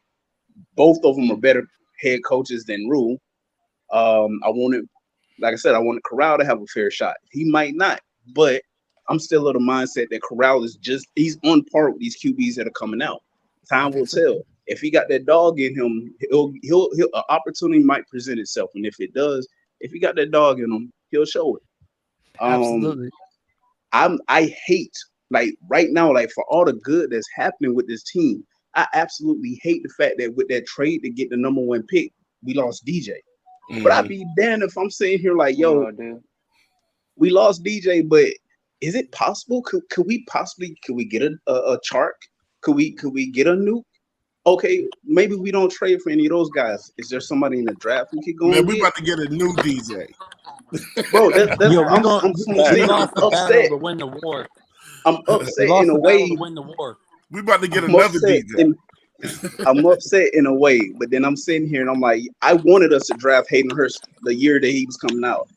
We got Hurst in. We got DJ the defensive tackles. We got Shy Total from the Saints. We brought in Von Bell. Yeah, like I said, we lost DJ, but we brought in a Hayden Hurst. We see him with the number 1 overall pick, and I'm like, yo, we playing with house money. Young, Stroud, as a Young, as I said before, my last name is Young, if you guys didn't know.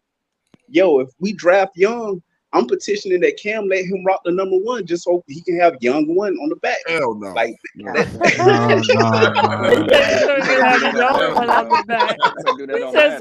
knew they was going to say some people off when I said it. I knew they was going to say some people. Oh, that was funny, bro. I hope that number 2 jersey.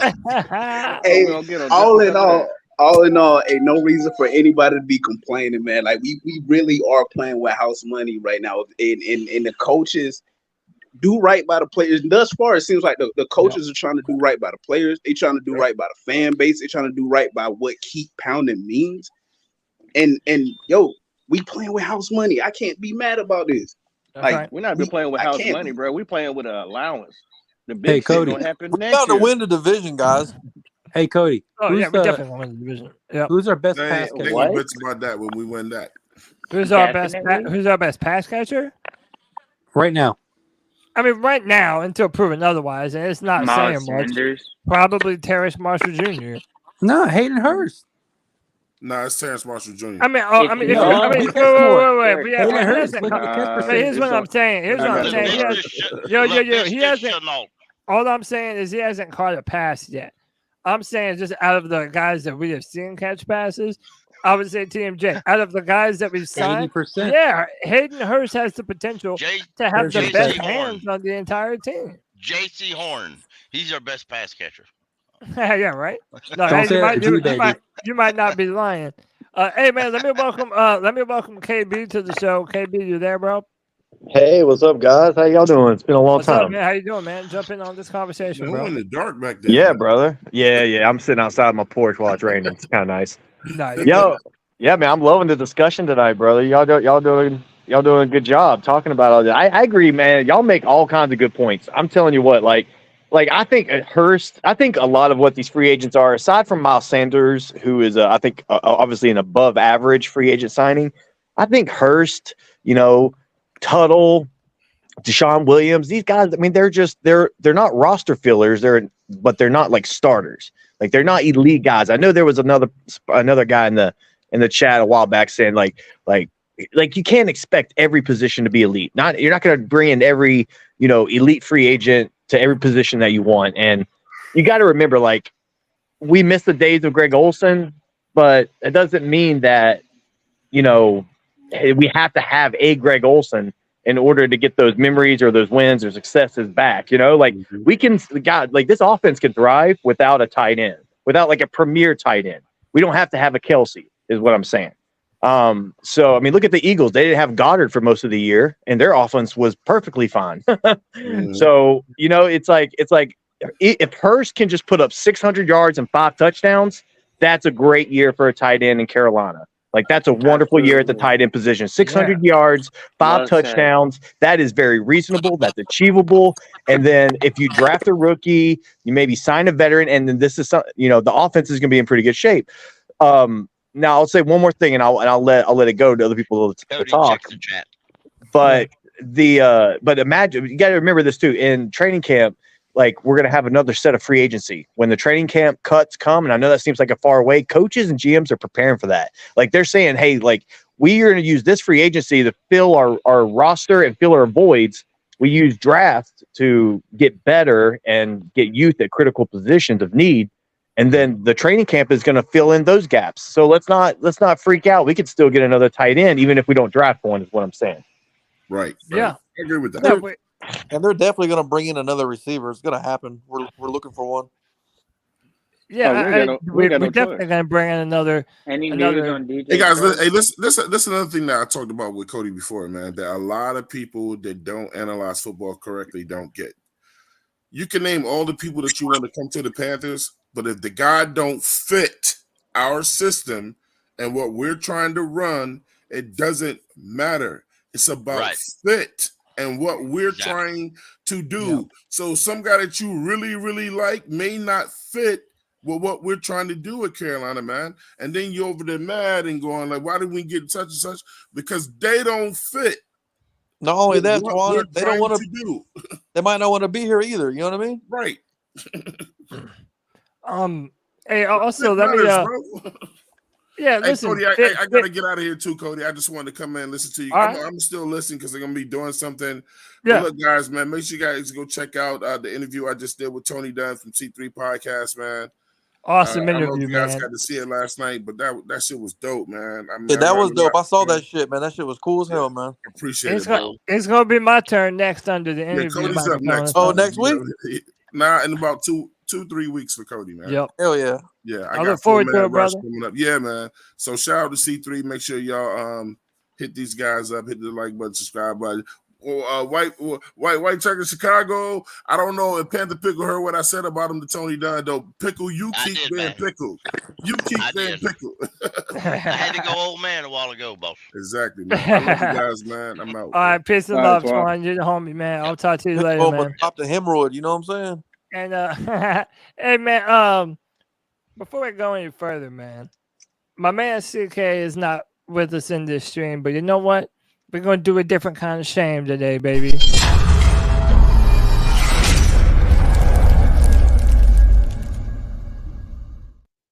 $237 people watching right now. 69 likes. Oh, shit. That's nice. Hit that like button. Hit that subscribe.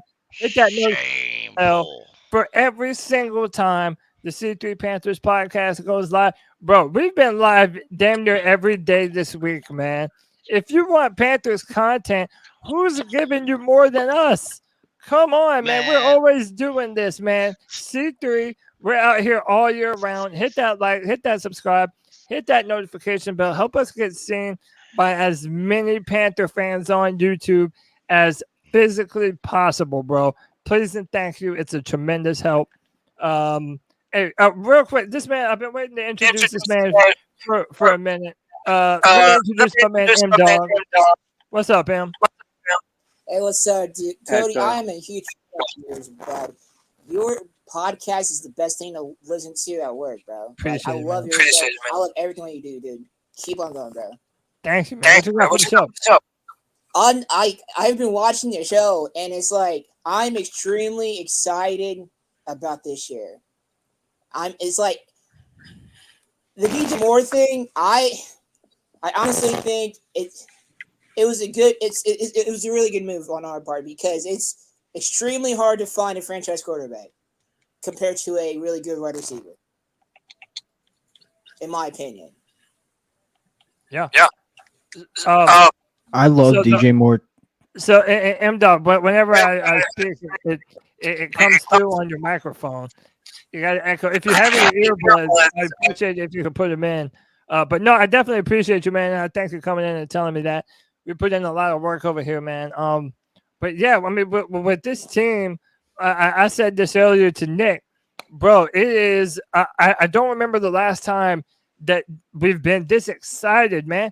Like, even if you don't like a player here or there in free agency, whatever, Panther Nation is more excited right now than ever before. We have the #1 overall pick.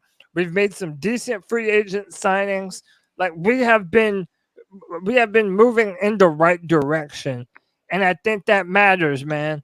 It matters. There's an energy to this team right now that I feel like we've been in need of for a long time.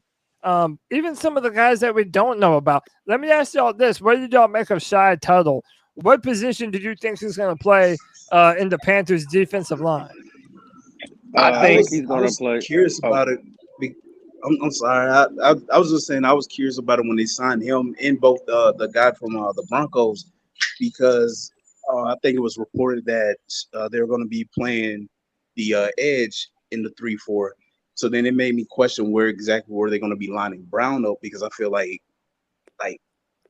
I mean, we had the pieces to run a 3-4. I feel like a lot of guys are going to have success because we're going to be running that defensive scheme.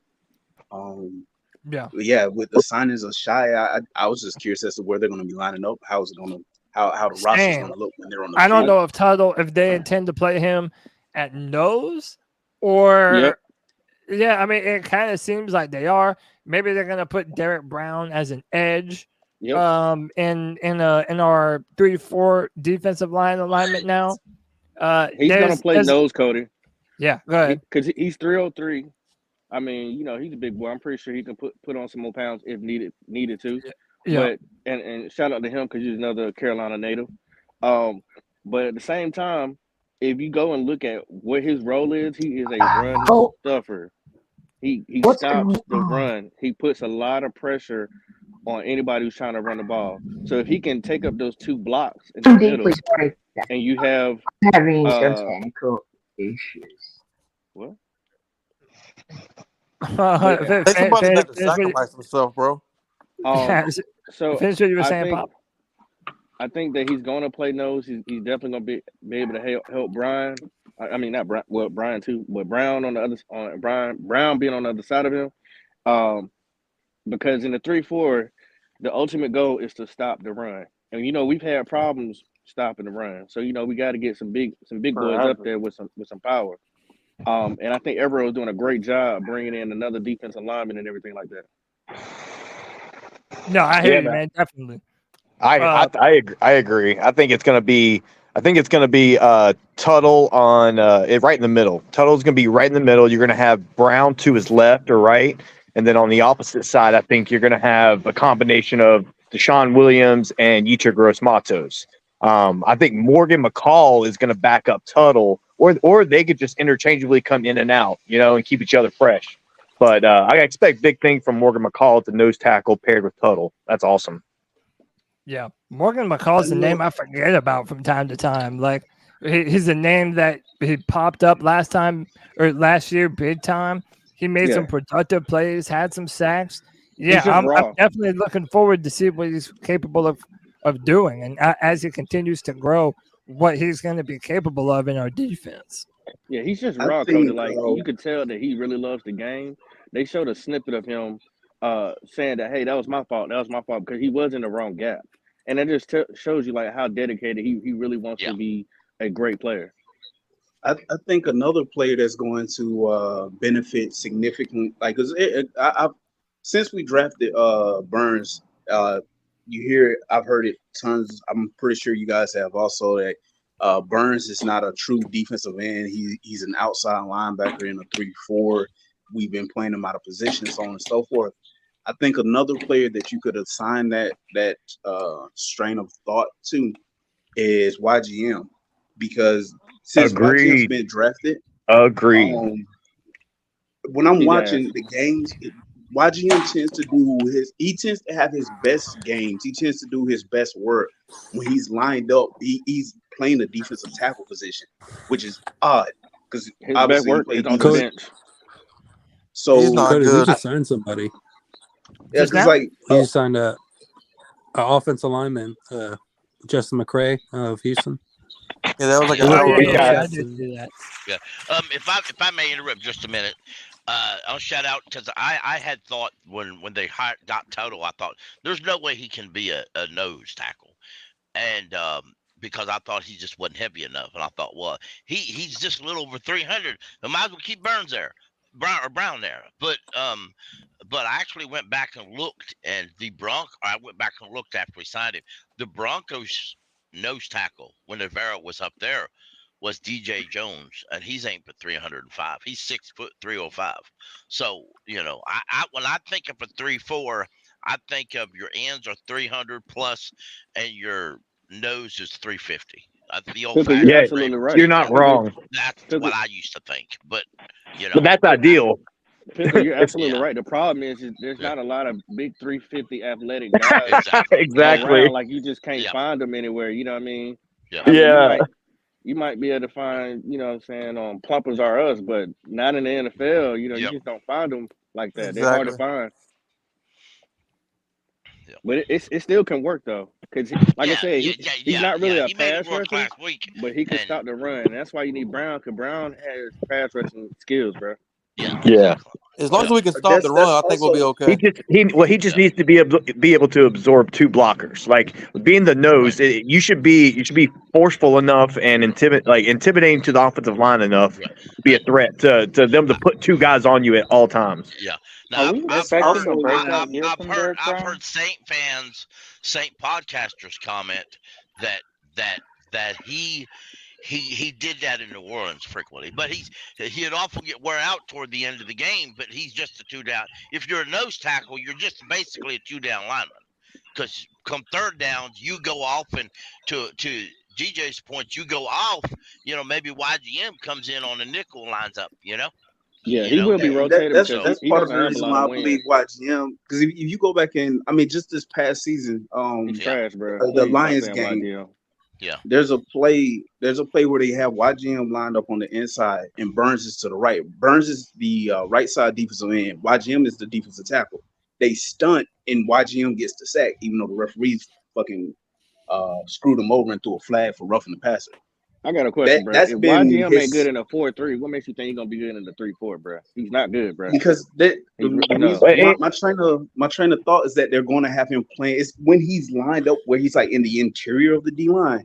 So in a 3-4, he's almost always going to have someone on the. He's going to be essentially the interior D lineman when Why he's out there. cannot You're not hear putting me? YGM in a stand-up position. He's gonna do what he's been doing and being in the wrong gaps, bro. He's not I'm- good. Yeah, he's gonna get not- demolished and pancaked. Yeah, I'm Pancake, sorry, right? JD. Hold on. Good. Hold on. JD, I know you're a real optimist. Can you Man. guys hear me? I love your energy. Yeah, we can hear you. Hold on, let Why- Anthony go. Go ahead, Anthony. YGM is toast, bro. He's bad. He could be trade bait, or he could even get cut. Oven roasted. Yeah, he might Been get in cut. there to be for honest 3 with you. decades, bro. He probably. I mean, listen. If He's Amari had his, Barno really steps up, But it's his look, whoever said that, Amari Barno, you took the words right out of my mouth. I would love to see.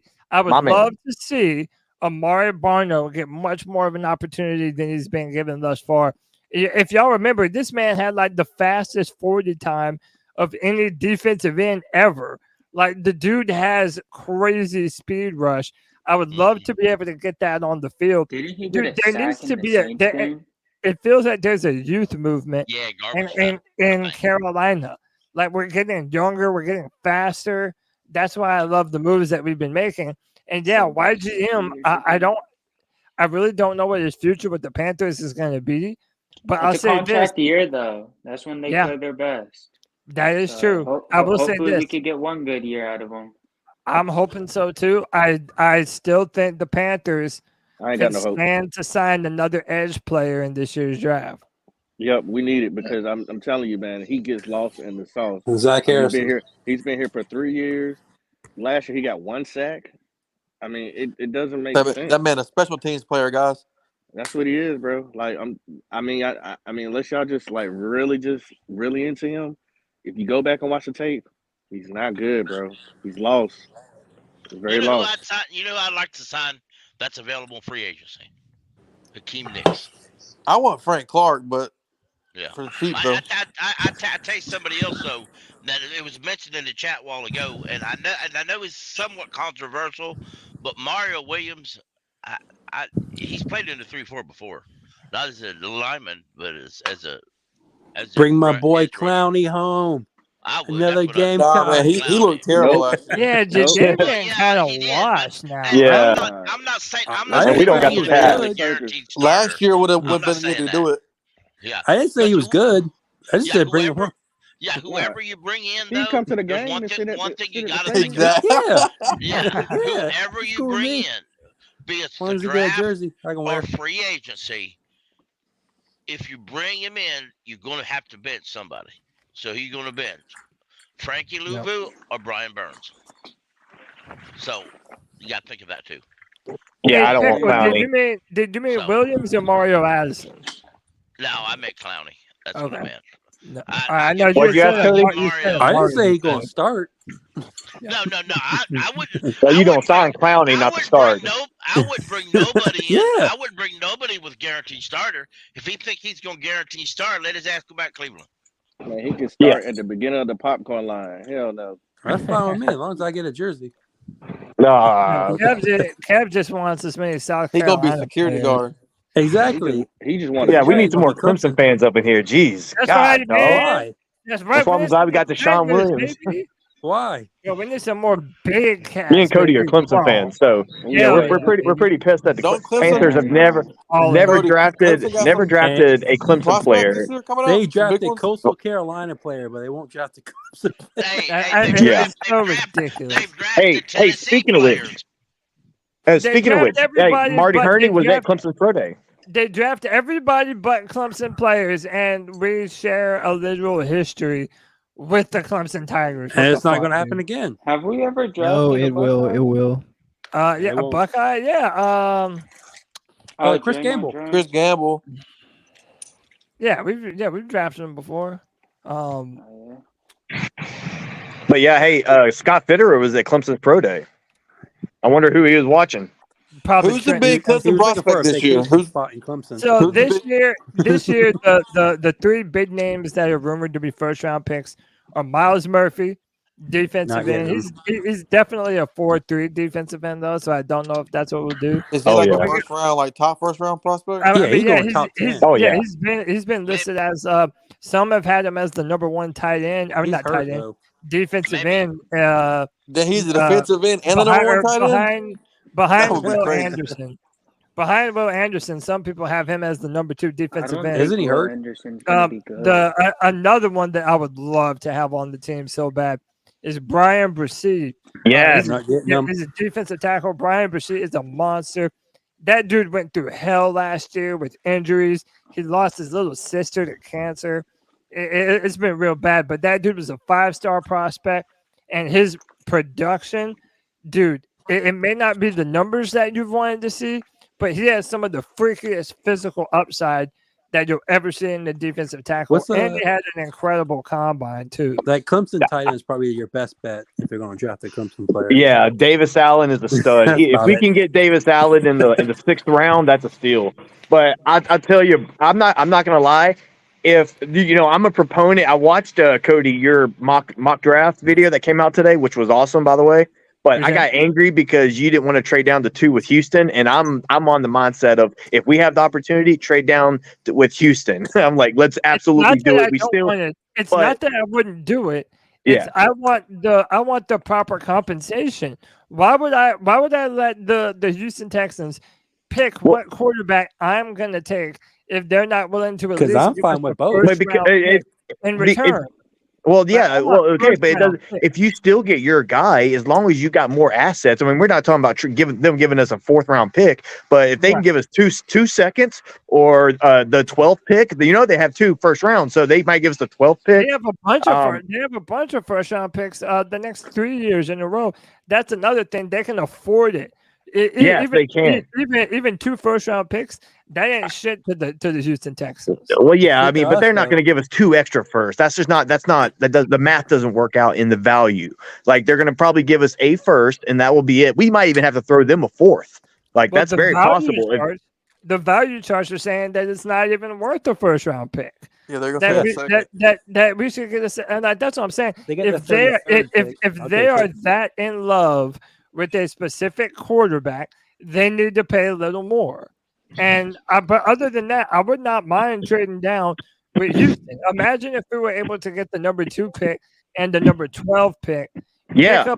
And then someone like Brian Bresee. So that's what I was going with all this at the beginning. That's was not that realistic, is it? More like CJ Stroud and Jigba. That's not realistic. No, I think I think that it's like if you have a guy rated higher than the other guy, then don't play these games and just take him number 1. If you're sitting around like, oh, let's scheme and let's see what Houston wants. Like, it's like, no, you're not really scouting. This is Scott Fitterer though, guys. Just bear in mind. I know, but that's part of the reason these rumors are coming out is because he's open on every deal. That's why this is being reported. He got Yeah, if they have, like I said earlier in the show, if they have both quarterbacks dead even, right? I doubt they do. I agree with you. But if they have both quarterbacks dead even, and then Houston calls and says, we want to trade up, then you're going to say, all right, here's what we want. They say, with value charts, I don't give a fuck about the value chart. You want your quarterback, here's what you're paying. You don't like it, hang up. Now, if they're stupid enough to do it, I'm going to be the dumbass to say, yeah. Can I just say this? Yeah. I just want to point one thing out. So if the Panthers didn't want this pick as much, they would have let Houston trade up with the Bears because they did make an offer. Nope. Not true. Not true at all. Negative. Yes. No. And then we would have traded to 2 if we were fine with both quarterbacks. That's the truth. That's the honest So you're truth. saying Bears would trade down twice? I think so. I know. So here's the thing. You can't. It would have been the Raiders. The Raiders have already. They put out a tweet a while ago. The Raiders offered him 2 first-round picks more than we did. Okay. Wanted DJ Moore. But I still don't get the sense that you're going to trade. You're going to trade to 1. You're going to trade to 1. You're going to trade to 1. You're going to trade to 1. And then your draft depends on what Houston does. Yeah, bro, dude. I agree. If you're going to trade, to me, it's about control. dumb. It's about control. It's exactly what Scott Fitterer said. You don't give up your number. You don't give up your number one wide receiver just to go To back. play games. To play games. We're not. Yeah, you're not playing games. You're gonna get the quarterback that you want by trading up to one. But you gotta understand the whole process. There's a longer process to this. Hey, look, real quick, just so that I don't forget it later. Thank you to Douglas White with the $5 love bomb. Says, Dan, to hurry up and trade for D Hop. Heard that. Get him and his cousin Deshaun Williams on the same squad. Dallas needs to stay away from it. Thank you, Douglas. All right, go ahead. But yeah, so what I'm saying is that the Panthers, they didn't trade up to number one to get, they knew they had one guy that they absolutely would draft. And so they're like, all right, let's trade up to one. But we are open to looking at all the quarterbacks, and we may love someone else. It may be Stroud that they had number one, and then over the course of this pro days and these coming weeks with interviews, maybe Young moves up to number one. But the whole point is that the Panthers know that there's a quarterback they want to get, but they weren't done with the evaluation process, and that's the problem with happened on Twitter and all the media was the Panthers trade up to one to get a quarterback. Oh, now we're getting reports that the Panthers want to trade out of number one. Like, no, they didn't trade up to one to get a quarterback. They got up there so they could control the draft. They said nothing about. They said they wanted to control the draft. That's what they wanted, and that's what they achieved. So now they can control where they maneuver down so they can still get the quarterback they want. It doesn't mean you're letting Houston decide. It's just called being smart. You can still get your guy and get a lot of compensation. Well, but maybe If the reports are coming out that they love everyone, then there is no set guy that they truly like. Three and save your picks. Those are rumors. Exactly. Okay, well then we should draft a quarterback then. Trade to three if you like all three guys. That's why I don't buy those reports. They clearly have one guy rated higher. You don't than just the other. trade, bro. You have to have a partner. There's got to be someone there to do the trade And with. Arizona said they were open to trade. Hold on, and then I'm gonna let. Yeah, go ahead, Pickle, and then I'll go after Pickle. Go ahead. Okay, to me, if you're Houston, you would be a moron to give up anything to move up one spot to get a quarterback. Now, if I'm Houston and I had my eye on Bryce Young and I heard that the Panthers liked Bryce Young and I wanted to trade up, I would tell them I was after C.J. Stroud. And when I got the pick, I would draft Bryce Young. What Panthers going to go do a damn thing about it? Because it's my pick now, and you can't help it. Yeah, and that's what I do. And that's the point that I was trying to make, though. And this is where I do agree with Anthony, and I've been saying this. Like, Panther fans have the mindset, and I get it. I'm one of those fans of, hey, whoever we end up getting, either Bryce or CJ, I'm good with. They are both incredibly talented. They both have a ton of upside. As long as the Panthers come away with the one of them, we're generally happy. Fine. But that's how fans think. If you're in the front office of the Carolina Panthers, they give every single player a grade. There is no way that they have CJ Stroud and Bryce Young with an even grade. I heard Michael Lombardi say this on a podcast this morning. They do not have the same grade. So if you're going to go up to number one, why? And you've been needing a quarterback for, 5 years in a row now? Why are you going to give up on your more highly graded quarterback just to get another first-round pick next year? Exactly. You were already okay with giving away a first-round pick anyway, because you already gave it up to go to number one. And to add on what you said, I would love for it to happen, but it's not likely. I'm not saying draft BPA. I'm still saying get your guy. I mean, this comes to with faith that the coaches and the GM know what they're doing. Like they must have a plan. I'm not saying draft BPA quarterback. I'm saying go get your guy if you think you can get him and still trade down.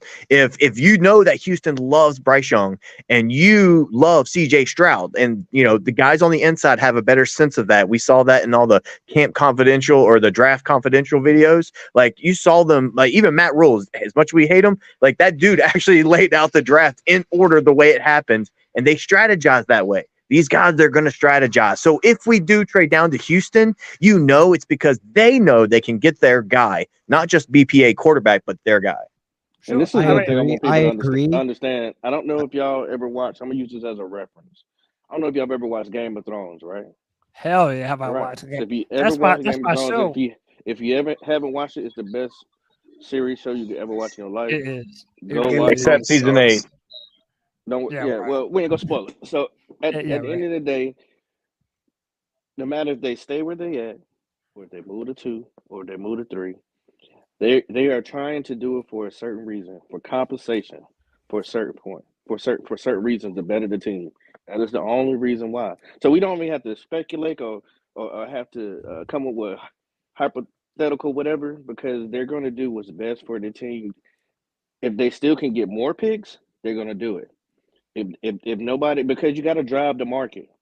You have to see what's out there, who can get what they can walk away with and what they can't walk away with. So Yeah. there's no reasons for to blow your brain trying to figure out what they're trying to do. They are in control. That's why they moved up to number 1. They trying to pull a red wedding, bro. Exactly. I still think and Fitter is playing little fingers. I still think that I don't Two buy that they scenarios. like I don't buy that they like all the quarterbacks. Well, Because okay, yeah, clearly- because they hold have on, their hold guy. on, They're hold just on, putting out hold on, misinformation. When you have a staff like we have that can mold any one of these top 5 quarterbacks, you don't have to be in a worry, because all we I'm have saying all is time that start. did y'all ever come to the mindset that maybe they like one of the guys that Houston likes and that's why they jumped them? Oh yeah, that's very possible. Of Oh, course. absolutely, and then that would just make it a smart decision. But you gotta remember, this is only March, bro. Like, guys, we are so early in this process, and this trade happened a week ago. Like, guys, we are so early in this process. They traded the one now. They didn't wait till draft day. They traded now. So there's a reason why they did it now, is because they knew the Bears wanted to move out, but they're not going to wait till draft day to make that trade. And you can't just choose we'll just trade up to 2, we'll just trade up to 3. You don't know what their intentions are and how that's going to be on draft day. So you don't trade up to number 2, a month and a half before the draft. That doesn't make any sense. They traded up to 1 because like they said, they wanted to control it. So we have faith. We have faith and trust in Fitty and Reich. Then we shouldn't really doubt that decision. Is what I'm saying. And to build on top of what you just said, right? Did y'all not hear what the GM and the owners were saying for Chicago? If you don't come get it now, on draft night it's gonna be a whole lot more expensive. I'm glad they did it when they did, because in the next 2 weeks, quarterback's gonna be so hyped All up. right. This is all I'm saying in summary. If they have I'm a gonna guy let rated Anthony go, and then after Anthony, I want to ask everyone's a question. It's a change of topic, but still kind of similar. Go ahead, Anthony. So this is just the bottom line of what I'm getting to. You traded away DJ Moore. You gave up a plethora of picks. If they come, so after this, I think I've been saying this. I think after this all these pro days, they'll really have an idea of who they want. And after the rest of these interviews, if your guy's on the board, don't even just take him. Okay, just take him. If he's there and this is the guy that you want, just take him. I don't want us to just be like, if they care that much about that extra first-round pick from Houston, then it tells me that they're not convicted on any of the guys they're not convicted on one guy more on the board than the other. And plus, you want to tell the guy, hey, we went and got you, bro. We traded up. We mortgaged our future. You're our guy. Yeah. Lies. Bro, that is so lies. You mean to tell me that CJ Stroud values getting selected number 1 overall more than if we were able to trade with Houston and still get Jackson Smith? Are you kidding me, bro? Come on. That's not what he's saying. Hold on, wait, time out. But that's what that means. That's not what he's saying. That's not what he's saying. He's saying that if you move up to number 1, that let's say nothing had changed, and we did. But hold on, let's say nothing had changed. Jalen Carter was still the presumptive number 1 pick, and Chicago wasn't going to trade, right? Now you have a scenario where the Panthers have moved up for a quarterback specifically, and we will be able to tell them, hey, man, we value you so much that we wanted to take you with the number 1 pick in the draft. Even though it doesn't ultimately matter, that makes the guy that you're drafting feel better, knowing that they believed in him that much to make this kind of move to go up and get him. Well, it's also this. It's also that's exactly what happened. It's also this. what if you do trade back with Chicago? I mean, Houston, they completely fool you and then take the guy that you wanted the whole time. Exactly. So I got a like, fuck question. that Red shit. wedding. Wait, Fuck bro, that shit. that's way too much, though. Wait, tell me what you said. You mean Houston, who we know is going to draft a quarterback? They're going to trade up to 1 and then not draft a quarterback? Bro, I just said they would take the guy What? that you have the highest rated. So if let's just They say don't know what we have rated. But You don't know, but they that's don't what know. exactly they don't know. But it's What? mainly 2 guys. So what if they end up taking the guy that we have the highest rated I wouldn't on? say it's mainly that we 2 thought guys, that y'all. we thought was gonna be there, Well, and then it's do we like, got oh shit, spies running around in different offices, like bro, sharing you're each not other's listening. grades? You're not All listening. this, You all are this not trade listening. down Hold on. stuff after you Okay, trade up I and you don't know. trade up, I don't know. that's just Madden talk. I don't know Y'all how to I gotta think quit so. playing Madden so much. Pickle, let me explain this. Okay, so we like CJ Stroud. Let's just say CJ Stroud's the highest rated on our board. We call Houston and they're like, okay, we want the number 1 pick, blah, blah, blah. They give us pick 12. Then they take CJ Stroud and say, ha, ha, ha, fuck you guys. Or then are we just going to be You okay don't with draft people to say haha. That's Bro, not how You business do. works, still bro. not Still really you're not. Did you not see the you're fucking not Vikings laughing their listening. ass off when they Yeah, didn't you're take Justin not Jefferson? listening, bro. What It's happens not if that they hard to want Richardson? comprehend. And that's the Okay, only way yeah, they can get yeah, Richardson. but If they I'm trade just up That's to not saying, how 1 and then business trade works, back. dude, bro. I'm just saying hypothetical. What if they take the guy that we wanted and we traded with them thinking that they liked a different guy? That Okay, we that's Okay. what I'm saying. I do agree with you. I do agree with you, bro. I know what you're saying now. Okay, I think the difference is what you're saying and what I'm saying is that the Panthers will. I trust the staff to only do it if they believe fully that Houston is going to draft the guy we think they're going to draft, which is Young. All right, but for the sake of the argument, we'll say Houston likes Young, we like Stroud. But we're obviously got reports out there. We're going to mislead the media and say we love all, like 4 quarterbacks or 3 quarterbacks, and we're willing to trade down to 5. We make those threats so that way Houston feels pressured to move up to 1. But we only do that if we know that our guy is not their guy. We're not going to take any chances. I really don't think. I think they'll do like you said, bro. If we trade up to 1, we're going to get our quarterback and we're going to show conviction in them. But I mean, honest to God, if reports and things start getting leaked and agents and stuff talk, and we find out that Houston does want Young, then we might make that deal and move down to 2 because we know we'll get our guy. But we'll only do it, and we should only do it if we know we can get our guy. All right, Let me so say- look, let me wait, say- hold on. let me let my guy YB Jordan jump on this, and then I want to get y'all's opinion on this DJ Moore stuff because there was some controversy that just happened recently around something that DJ Moore said. But first, I'm gonna go to YB Jordan. Jordan, jump on this, bro. No, he cleared it. He the guy just said just now. I don't know his name, but he get it now. So I kind of I just want to. YBJ, did you get what I was saying with the whole thing? Absolutely, bro. Yeah, It they would trick us into taking. They would take Stroud, like let's just say, real quick and though, then we. they're in business, especially if you're doing something this extreme. The Panthers are not going to give up that pick unless they know exactly who that team wants. I'm sure that will be something they discuss in the war room. They're going to ask them, "Who do you want? Who are you trying to get?" Exactly. They're not going to. They don't gotta tell you the truth. Yeah, they don't have to tell you the truth. But hold on, Just hold on, like hold on, just hold like on, draft listen, day. Has anyone listen, seen listen, draft listen. day? Hey, The guy finessed every team. Wait, let Pop finish. Oh, let Pop finish. It Go ahead, could still Pop. happen in real life. Guess Hold what? on, let though? Pop finish. So Go ahead, Pop. how is it going to look on your organization? I don't care how it look. Bobby Jordan. That's why you're there and they're there. No, but It if I doesn't was them, matter. I wouldn't care how it looked. Hold on. That's the It reason why they doesn't get matter paid the if I'm big here or bucks. there. Hold We're on. discussing It this, doesn't bro. look good as an organization. I'm It telling doesn't you. matter. It does. It doesn't does. matter. Yes, it does, bro. These What you owners gonna are do? I tight, already got man. the quarterback of the future. What you gonna do about it? See you 15 years later. What you gonna The do? owners are very tight knit They're people. not sitting here trying to screw each other over like that, bro. Yeah. It does not look good on your organization. Now, if you want to leave, if you want to, It didn't stop the Browns. It didn't stop the You Browns. want Browns do? I mean, but no, listen. He did make the point Everyone, that does he everyone did make. understand But what I'm look, trying to say? no, Like, he did make. Wait, hold on, No, I hold on. understand Time out. completely, bro.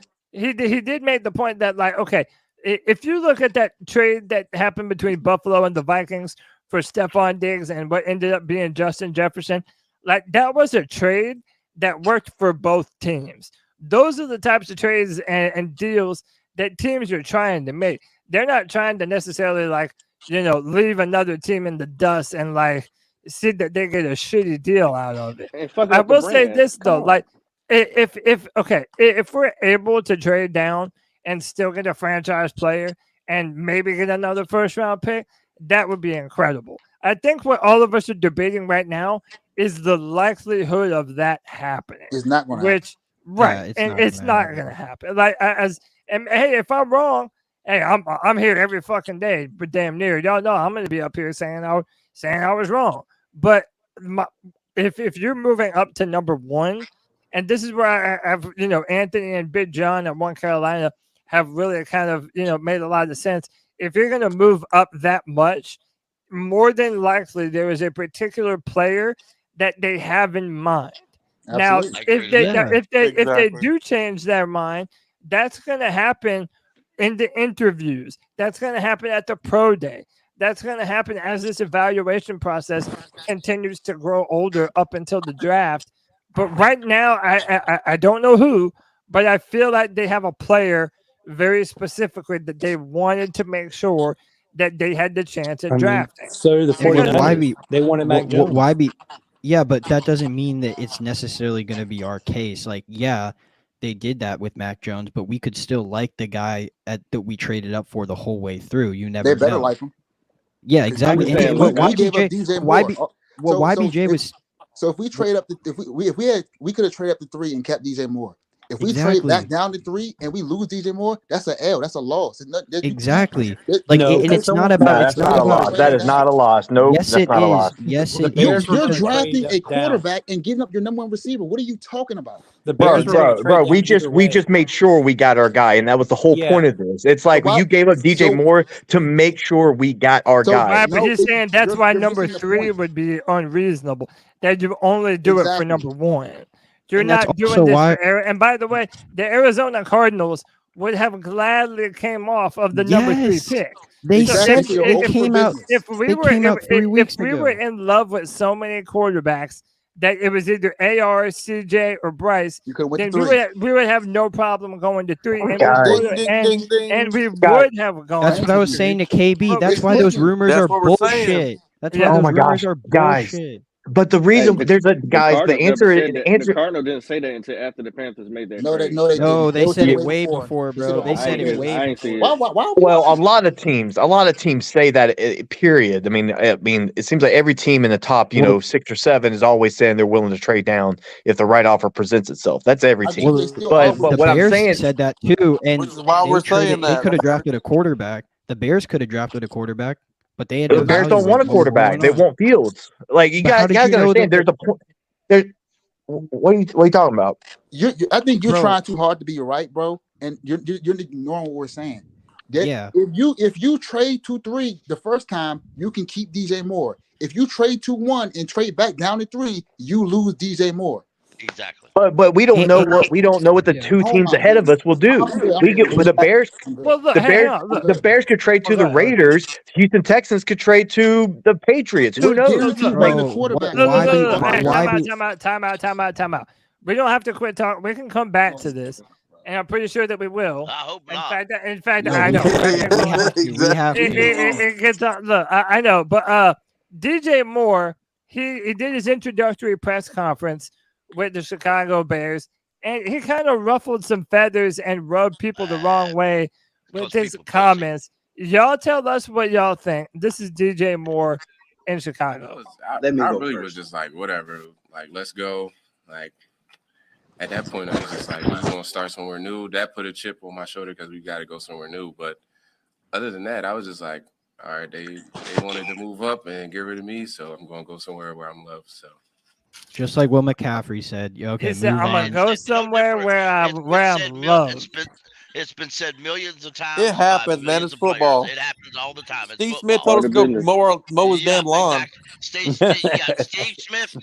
Smith creamed us on the field just because we cut He him. said it'd be blood and guts.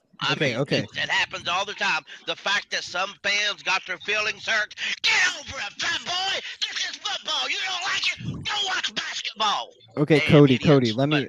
Yes, I love you too. Okay, but Cody, let me go back to what me and YBJ is Kib still here? Is KB still here? Yeah, Kib, I'm here. Okay, so what me and YBJ are saying is, if you trade to 3, you tell the front office you like all 3 top guys, and you're truly fine with those guys. If when you trade to 1, you have one guy in mind, And I don't want to be in this situation where you then trade down to Houston. I know you say, well, it's not good business. It's not good business. The Browns gave Deshaun Watson the highest contract in history, and that's why Lamar can't get paid. And they're looked at as, bitches, but no one really cares. What can they do? The Browns don't care. So, what we're getting at is Houston could still screw us because then they control the draft. So you never know. Especially if we like CJ Stroud, which I think, and they like Bryce Young. Frank Wright in 17 years, this is what Peter King said. Frank Wright in 17 years, he started at quarterback under 6'4", for 6 total games. So now if they take CJ Stroud and say fuck it, and because they like CJ Stroud, we have to stick with a 5'10" quarterback that has probably nothing to do, it's nowhere near what Frank Wright wants or has had. Now he has to roll with a 5'10" quarterback, or we're gonna trade down again. Yep, that's why. Enough with this pussy shit. No trading down. Pick at one. Enough with No, this. bro. Pick Wait. I thought. Wait, we just agreed because I just agreed with everything you just said. There's no point. Why would you trade to 3 and be susceptible to the 2 teams ahead of you that you don't know what they're going to do so early in this process? That's why we traded 2-1. We traded 2-1 so we control this motherfucker, that we can plan out our draft now because we can get whoever the hell we want. And if there just so happens to be an opportunity through this draft process to find out who Houston wants and trade down and still get our guy, that's all I'm saying. That it's possible. That's all I'm saying. And I think we shouldn't turn the cheek to it. That's all I'm saying. I get that, but you're still not understanding that Houston could completely lie to us because this is a business. You're not nobody's best friend. Bro, they could take the guy that we have. But teams talk, bro. There's insider shit that doesn't get leaked. Secretly film each other, teams deflate balls. They're acting like they're selling drugs, and you say, "Hey, I want to get this," and you get sold some drugs, and then you turn around and find out it ain't really what you wanted. It's some fake shit. They don't work like that, bro. You don't know them. Work like that. You're dealing with human beings. You're dealing with business. Exactly, human beings. People hold on. They're not going to sit here and screw each other over like that and deliberately lie in your face because it does not look good. I would if I was the GM. I would. It doesn't look good. If I wanted CJ Stroud, I would. You're not getting suspended. This is not the mafia or something, bro. This is not the mafia or the mob. It doesn't look good for the Shield. It doesn't look good. Yeah, when you signed Deshaun Watson to $250 million, bro, it's the NFL. What are you talking about? Yeah, just like how Deshaun Watson with all kind of shit. You think the Browns care now? Why do you think nobody signed Lamar? Why do you think nobody signed Lamar? One at a time. Go ahead, Pickle. A few years ago, right before the draft, a player had some legal trouble. All right. He was a top 5 or top 10 pick offensive lineman. The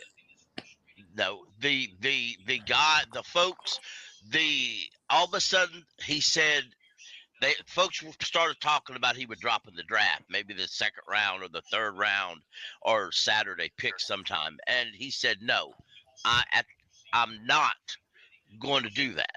I'll just won't show up for any place that I'm drafted for, and I'll re-enter the draft next year, which at the time it was legal. He could do that. It may or may not be now. Yeah, but hold on. To add to that. Go ahead. So then nobody drafted him, and it was pretty much a done deal. What was never said was Roger Goodell gave direct orders to every team not to draft him, but nobody will ever admit it to this day. Also, the Chargers got screwed. The Chargers got screwed for drafting Eli Manning, and he threw a bitch fit. And guess what? No one cared that he got traded to the Giants. I will say, this is what I don't understand. Just for that spite. But Miami talked to each other and agreed on that. Y'all act like the NFL ain't like a shady fucking business, bro. Come on now. But I think you're overestimating, though. I think you're overestimating. Just like Kobe got drafted to the Hornets and he threw a bitch fit. Miami put it out there. In reality, I don't think the Texans will going to give up a bunch of anything just to move up one spot. Can I just say this? Well, listen. That's what I said. Like, if they wanted it that bad, why wouldn't they already have the number 1 exactly? Listen, okay, bro. Let me add this to the conversation, though. Let me add this to the conversation. Is Bryce Young already the belle of the ball Because Yeah. listen, Nope. I No. look like I know a lot of people, myself included, have been very worried about him being undersized, him being 5'10", 195 pounds on game day. But this is something that I continue to hear. This is from Jordan Schultz on Twitter. Bryce Young has been sensational in draft meetings. According to league sources who've met with him, Young's football acumen is off the charts, as one executive explained it to me, as his ability to understand advanced coverages, even ones that he has yet to see yet. So everybody's saying that this man, Bryce Young, is a football genius. That whenever the defense presents a problem, this kid always has the answer. I believe it. Okay, I believe it. all right. For those of you that are worried about the size, don't you think that the Carolina Panthers could put a good enough situation around him that we could keep Bryce Young healthy at least the majority of the time? Miami tried that. They failed. But right They now, never I did it, think though. I think our offensive line is better than Miami. KB. Tua's not mobile. This kid can Right, run Bryce at is- a They're two different quarterbacks. Just I definitely because don't they want got him running. Similar height is like Right. saying Peyton Manning and Tom Brady were the same exact quarterback. That's false. I don't know what y'all are talking about. Tua Tagovailoa and Bryce Young are virtually the same quarterback. No, They're smart. They're smart pocket passers with a bit of mobility to move around pocket. No, but Did I'll you say this. haven't watched Bryce Look, Young's film? they're similar size, but Tua did not have the pocket mobility that Or the arm. that Bryce does. And Bryce has a better arm. I'm a believer that Bryce Young throws a much better ball than Tua. Wait. When we're doing player comps, are y'all actually equating like their actual ability? I'm not saying that he's just as good. Like I think he's already better than probably Tua Tagovailoa. Yeah, I love Bryce Young, but the size is a real issue because it doesn't matter. I can tell you this right now: Kyler Murray won't be a starting quarterback in 3 years. Tua Tagovailoa won't be in the NFL in 2. I'm telling you right now, injuries are a huge deal. These small guys cannot last. Okay, but let's think about something. That's what she said. Hold on. Not an NFL quarterback. He is a running back Pickle, playing quarterback. Pickle, let me say this. Bryce Young hasn't gotten injured in college besides that shoulder strain, which was his own fault. And he's playing against SEC guys, the guys that get drafted in the league. There's a play where he stiff arms Jalen Carter to the ground and throws a pitch behind the line of scrimmage. Y'all are overwhelming this size shit. Any player can get injured at any point in time. Okay, well, Cam Newton got injured and he's 6'4", 6'6", 250. Like it happens that you're taking it's a crapshoot either way. I'm not gonna pass on this stuff anticipation. Knowing how to read NFL defenses just because a guy is more like what Frank likes. I think we've I'm already tired of seen seeing batted balls, bro. No, he Bro, don't get PJ balls. Walker. Hey, y'all, for Cody. did you forget that Jalen Hurts was hurt most of the season too toward the end? Like he was struggling in the playoffs, bro. Hey, Jalen Hurts was not healthy, and that's what I'm saying about smaller guys. Let me say two things. I don't necessarily believe that batted balls are connected to height, because if you look at some of the top 5 most batted passes in the NFL, Justin Herbert and Josh Allen are both top 3. So they have a ton of batted passes. To me, it's all about technique. It's about knowing your position from inside the pocket. There's so much that goes into it. And he never had a problem with batted balls at Alabama. And He had the least amount. He had the least amount out of all 4 of these prospects. Hey, somebody had a question for me. Who was that? Yeah, it's me, Pop. Pop, what's up, man? Man, can we talk about the other elephant in the room? What's up? Man, how you feel about that Gonzalez? You mean Zane? Yeah. Zane Gonzalez instead of Eddie Pinheiro. damn. Eddie Pinheiro. Yeah, Pinheiro. Yeah. I mean, look, man, they both had a lot of ups and downs. Not really. I mean, Pinheiro, it's missed hard one for me big to, kick. but it's hard for me to not count that big kick against him, man. The biggest kick that he was required to make all year last year, and he couldn't do it. He couldn't get the job done, man. So it's like Andy doesn't have a leg. Like all his Cody, kids, like he missed.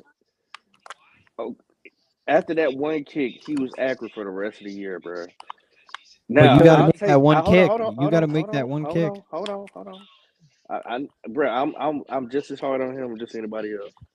The problem is Gonzalez ain't available. That's true. So why would That's I bet true. my money on somebody who got a camel toe and never can use it? Be on the bench and pay him $3-4 million when I got somebody over here that I could pay a little bit of money who's actually able to be on the field. I Yeah. didn't I get don't that, know. bro. I'm gonna be. I I'm feel gonna be. like Look, I hear you. I'm gonna be real with you, Pop.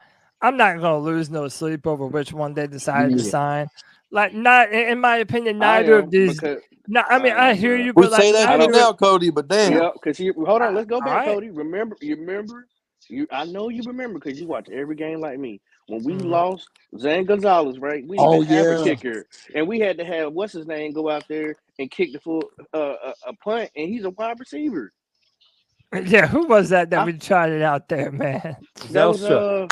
Wasn't that Zylstra. Robbie? Was that Robbie Anderson? No, BZ. Zylstra. Yeah, Yo, that BZ, was Brandon Zylstra. Who was it? crazy. We Oh, had to Brandon have him Zylstra. kick the ball because you know what? Zane Yo, Gonzalez wasn't available. Now, what's more embarrassing that you have an NFL football team who doesn't have either a backup or a kicker who can kick the ball? We Yeah, really need that's a backup cause kicker. I'm. that's cause we had a moron GM and a moron It head don't matter coach. if you got a moron or not, bro. I'm Hey, telling Cody. you for I agree sure with you. thing. When you do that, if I'm the owner and I'm sorry I interrupted you. If I'm the owner and that happens, somebody's getting fired. We'll definitely bring some more into Somebody's camp, getting so we'll be fired all that right. day. It won't but I be want the the also player. kicker. It'll I be want the the kicker wasn't permission. GM. wasn't it okay? But Somebody's walking out that damn door. Cody. wasn't yeah? Yeah, I'm out. I just want to say, Ginger Thor is tight end 1. Hey, Ginger Thor, baby. All right, appreciate you, Kev. Have a great night, dude. I See do you, that too. Kevin. Peace. Let me as a matter of fact, that's a good opportunity. Let me bring my man Al back into the stream. Al has been waiting to get back in here. And we also got Evan listed as DJ up on the screen. What's up, Evan? What's up, man? What's up, man? Yeah, sorry you've had to wait so long, man. We got a bunch of people that try and come in and out of the show. But what you got for the show, man? I mean, I'm still waiting for some wide receiver news, Thank honestly. you. Like, I know I really like Mecole Hardman, and I love the fact that I think he's been retweeting some Panthers fans on Twitter, in fact, and I would love him or even DJ, which they had a visit today with, and I'm hoping that went well. They haven't said Yeah. anything about it. Yeah, bro, what are we there's only been, doing, like, one bro? tweet. Yeah, like Just the go thing is- trade What's for all right, Hopkins. so Just what's go going trade on for is right now Dude, yeah, that Bro, that's not Hopkins that and easy just to DJ would trade be for such a Hopkins. good combination. there's the wide receivers know right now that they're high on the market as far as teams need them, right? Yeah. So they're trying to find the team that's going to pay them the most money. Now, what is one of the Carolina Panthers' problems? We ain't got no money We ain't. like that. So Y'all if realize? they can go over, if go they ahead. can go over here and get more for their money, then be there. That's what they're gonna do because there's a lot of teams that need wide receivers. But this is That my answers thing your with question Hopkins. why we haven't signed a wide receiver yet because the free agent wide receivers want the bag. Mm-hmm. I'm just gonna say this: the no trade clause from Hopkins' contract was voided after he was suspended, so he can't even choose where he gets traded. Exactly. Wow, that's important. Let me ask everybody a question because I've heard this from Kansas City fans. I've heard this from several other fans, and I keep reading this online. This guy everybody likes, Mecole Hardman. What else can he do besides speed? Nothing. That's something we don't have. So apparently he's a bad dude. He's got an attitude problem. So the plan is to sign this guy to be your wide receiver, and the only thing he brings you is speed. He's a gadget player. Pickle. Y'all, if he can stay I've healthy, seen that that'd before. be great. I've seen that before, and I would rather spend my time and money elsewhere. All right. Well, if this team wants to compete for the division, you can't have the wide receiver room we do right now and a bunch of rookies. That's one thing for sure. Well, you're forgetting we're going to run the ball a lot. If all he brings you is speed, it's not an improvement. No, I'm not even saying like bring him in. I'm saying like I do agree. I think you call up Denver or Denver for Sutton or I tell you what I would do it. And nobody in this room probably agrees with me. Whether y'all might, I've said it before. I would trade my 39th pick, and I would find a player, and I would trade if I had to, and I'd trade them two for Jerry Jeudy. Exactly what I do. Oh, absolutely. Oh God, I just They're about threw up. for Jerry Jeudy. Yeah, I'm not good on that. I Nah. still take McCole. I'm with you on that, Pickle. No, I think But hey, Wait, check this out. whoa. I'm with you on that, Pickle. Are y'all really saying y'all would prefer McCole Hardman over Jerry Jeudy? Ew, hell no. I don't want either of them. No. I don't want either. Jerry Jeudy is a much better, more well-rounded player than McCole Hardman. He can't stay healthy. I don't want him. He can't stay healthy. Hardman can't stay healthy. I wouldn't stay healthy. I don't want either of them. Line up with that trash that played last year. But dude, McCole Hardman also doesn't ever stay healthy. So it's like, but he doesn't. If you get Jerry Jeudy, he's not bringing a different dynamic to the team. You need intermediate route runners. Hold on. Whoa, what the fuck? You need. Listen, I don't know about that. He's definitely bringing dynamic. You need three different types of wide receivers on the field.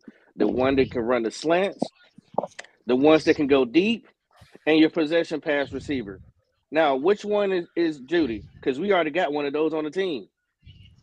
I mean, he's injury prone. To me, he's much more than a possession receiver.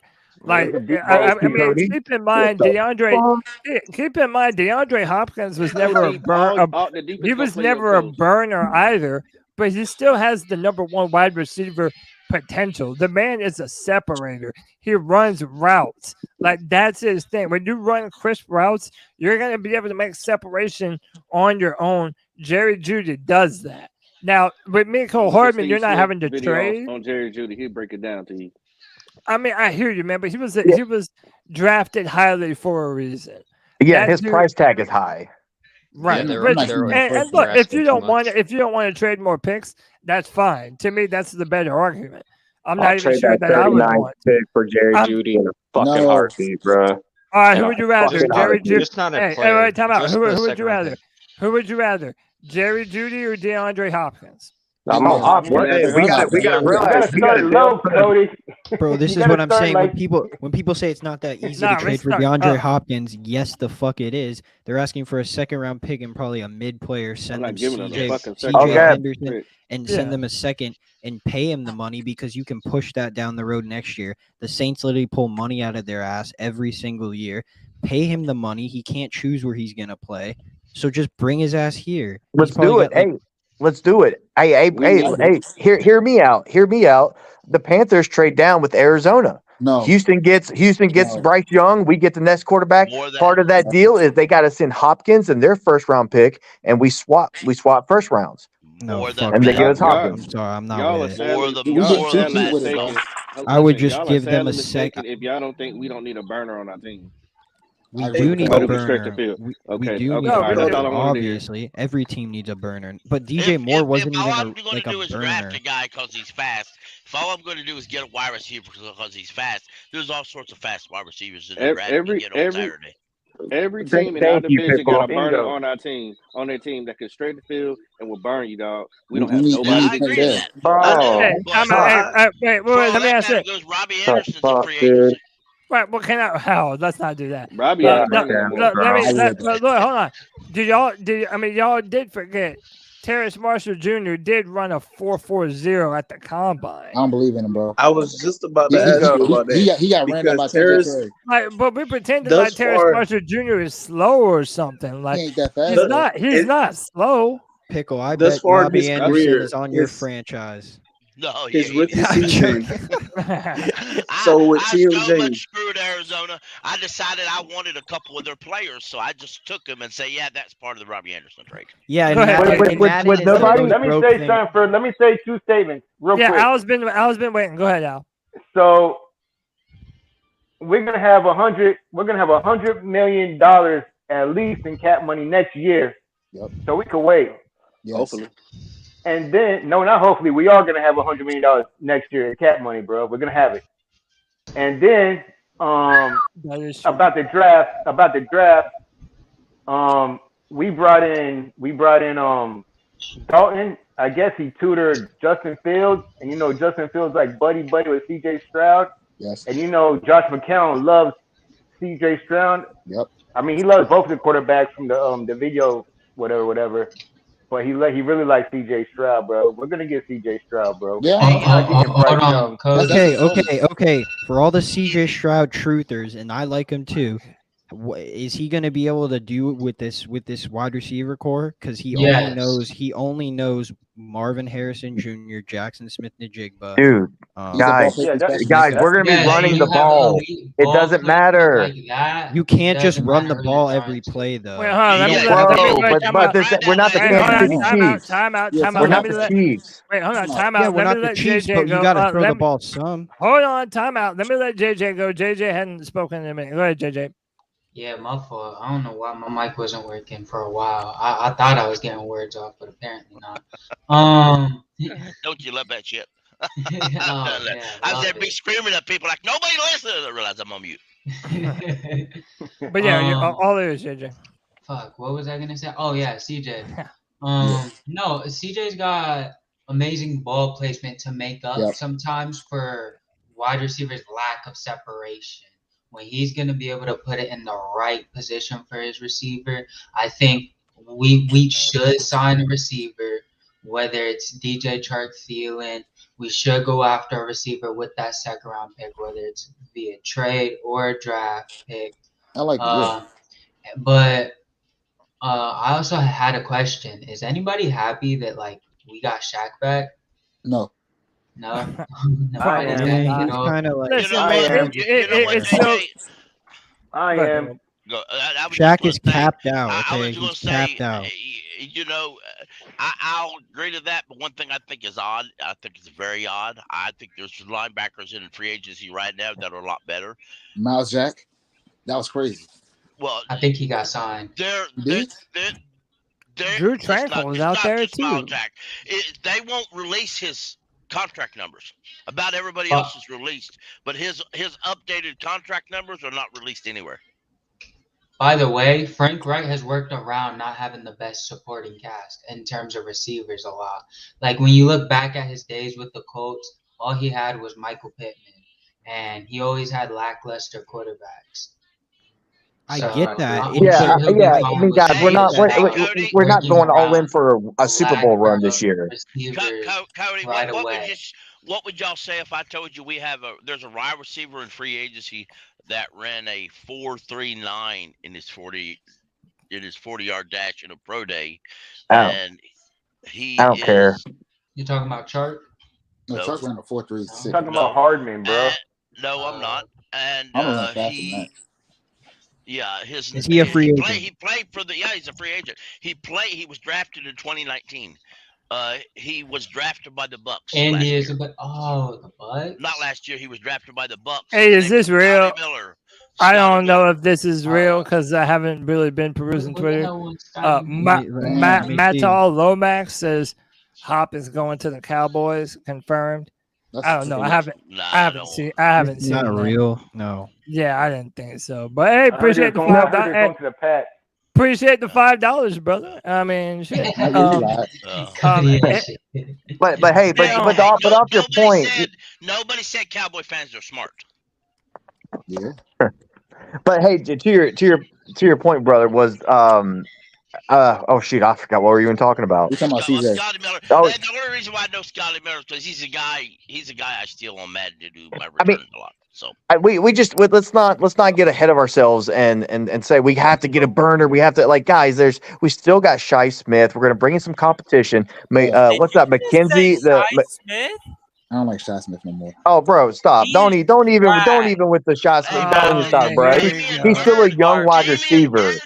He can still. He's still a young wide receiver, bro. We're gonna Any other stop. team, you would never say his name like this. Hey, Please. Guys, Oh my but God, dude. okay, listen. Hold on.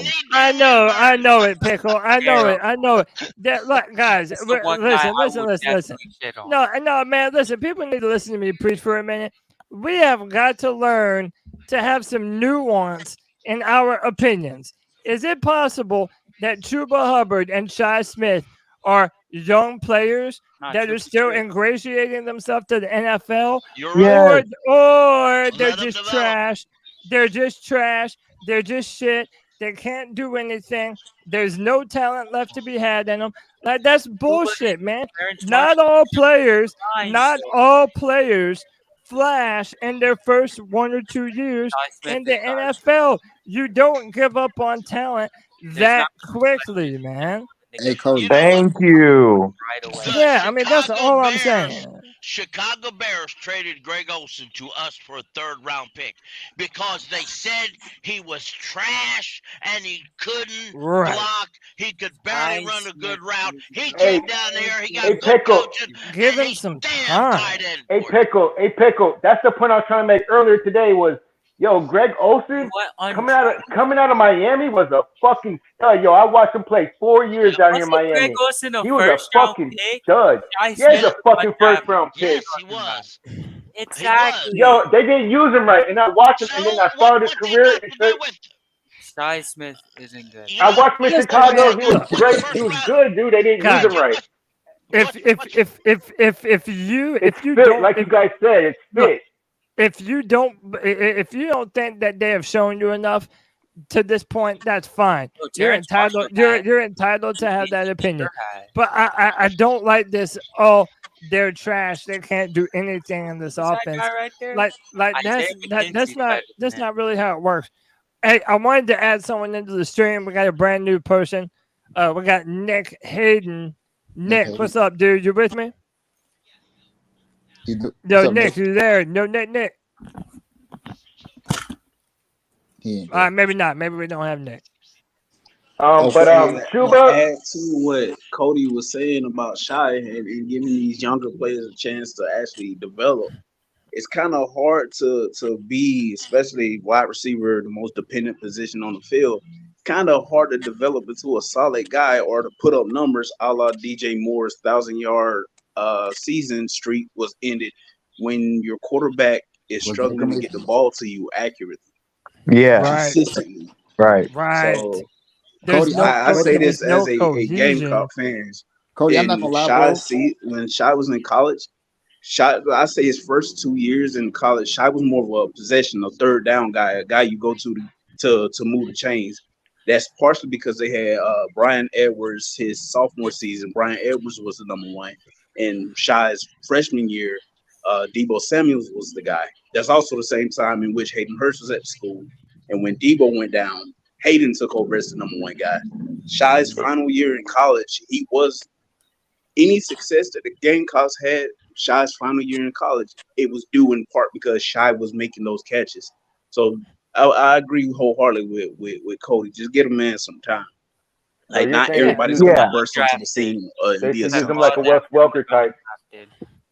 Cody. Yeah, man. I mean, he can develop still. There's still potential for Shy, and maybe that's what the coaching staff sees. Oh, yeah, like maybe they see that, like, hey, we don't have to have all 3 speedsters. No team. You have to have like a possession guy. You have to have a clear route runner, a red zone threat, and a speedster. But let's hold the phone on saying we got to get Judy. We got to do this to get a speedster. It's like, guys, there's still the whole draft to go. Like and then there's then you got the second wave of free agency at training camp. Like there's gonna be tons of veterans, tons of really good players that you can bring in if we still got holes at that point. So it's like, let's chill on giving up picks now. Let's like, that's what the Panthers traded to 1 is so now they can plan accurately what they want to do out because they control everything. And so they were going to say like, hey, we're going to get our quarterback here within the first 2-3 picks, whatever. And then we're going to draft a wide receiver in the 2nd round. And like, they already know, like it's going to be a wide receiver in the 2nd round, or we may trade up back into the 1st round to get that 5th-year option. You know, if It's someone starts to something. fly, you know, there's a lot of Something options, but they control it and they can plan it out. Wait, hold something that else thought, that I JD. wanted to. Hold that Yeah, one yeah. thought, JD. I think Jordan had a question. I think Oh, Jordan, I you was had a gonna say, question. like, because I didn't like Baker when we got him. I really did not like Baker. Same. And so when Shaw was dropping them passes, I was laughing at my own team. And if he dropped passes for DJ, I'm gonna be cussing. Like for CJ, I'm gonna be mad as hell. So I want to replace Shaw as soon as possible. To be honest. I mean, hey, maybe a CJ Stroud or a Bryce Young is what the doctor ordered for somebody. Like That's true. That's a good way to look at it. Like once you have a real dog back there under center that knows how to properly distribute the football, like that makes the receiver's job even better. It makes them more comfortable running their routes, knowing that the ball is going to be there on time. Like, look, if people don't believe in what they've seen so far, that's fine. You're entitled to that opinion. I just don't think we should be so quick to give up on them and say, "Oh, they're trash." Like they're not even a body on the team. Like they're gonna get some catches. I like that perspective because it really changed the way I look at it. Like maybe a CJ Stroud could make him better, or Bryce Young could make him a better receiver. We probably don't know what we can get out of him. So I feel you. I feel like this on Shy Smith. I feel like this on Shy Smith. I feel like Shy Smith. My bad. I feel like Shy Smith. He was starting last year. He was a third receiver last year. Was starting the whole season, and he blew his chance. I feel like Hubbard is actually a good backup running back. You know, he actually has potential. You know, but Shy Smith, I feel like he blew his chance. Like he had his chance, he lost it, homie. You start dropping these passes in the middle of the field on third down, and you're wide open, stuff like this. Come on, man. The passes in your hands, you dropped it. Yeah, come on, man. You messed up your chance. Now we got to go draft a receiver like the second or third round. To me, Al, this year is that year that you're talking about. Yes. Hold on, Cody. If he does it again this year, then I'm started last year, Cody. Go ahead, JJ. Potential, Cody. What is his max production, bro? You don't know. I mean, what you don't know what. About? What is a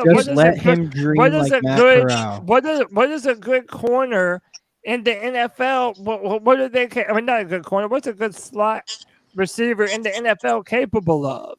Like a lot of damage. Cody, like he showed so much potential at South Carolina that we really haven't even gotten to see a lot of what he's been able to do because of the inconsistency at quarterback. It's the same thing with DJ Moore not ever having a number one quarterback consistently throwing him the football. That matters. And look, if he drops a bunch of passes again this year, fine. Y'all are right. I'm wrong. I'll eat shit about it. But until then, like I had this argument the other night on Tuesday with Tony. Like I'm choosing to believe that we have not seen anywhere near the best out of Terrace Marshall Jr. Yeah, and a lot of people are already trying to give up on TMJ. Like, it's way too early for that, man. Cody, someone just texted. Marshall Jr. is a speedster. He ran a 4.38. Cody, someone just not mistaken. Someone just DM'd me like I've been talking to. He said, the Panthers lowballed DJ Chark, so he's probably not gonna be here. No way, bro.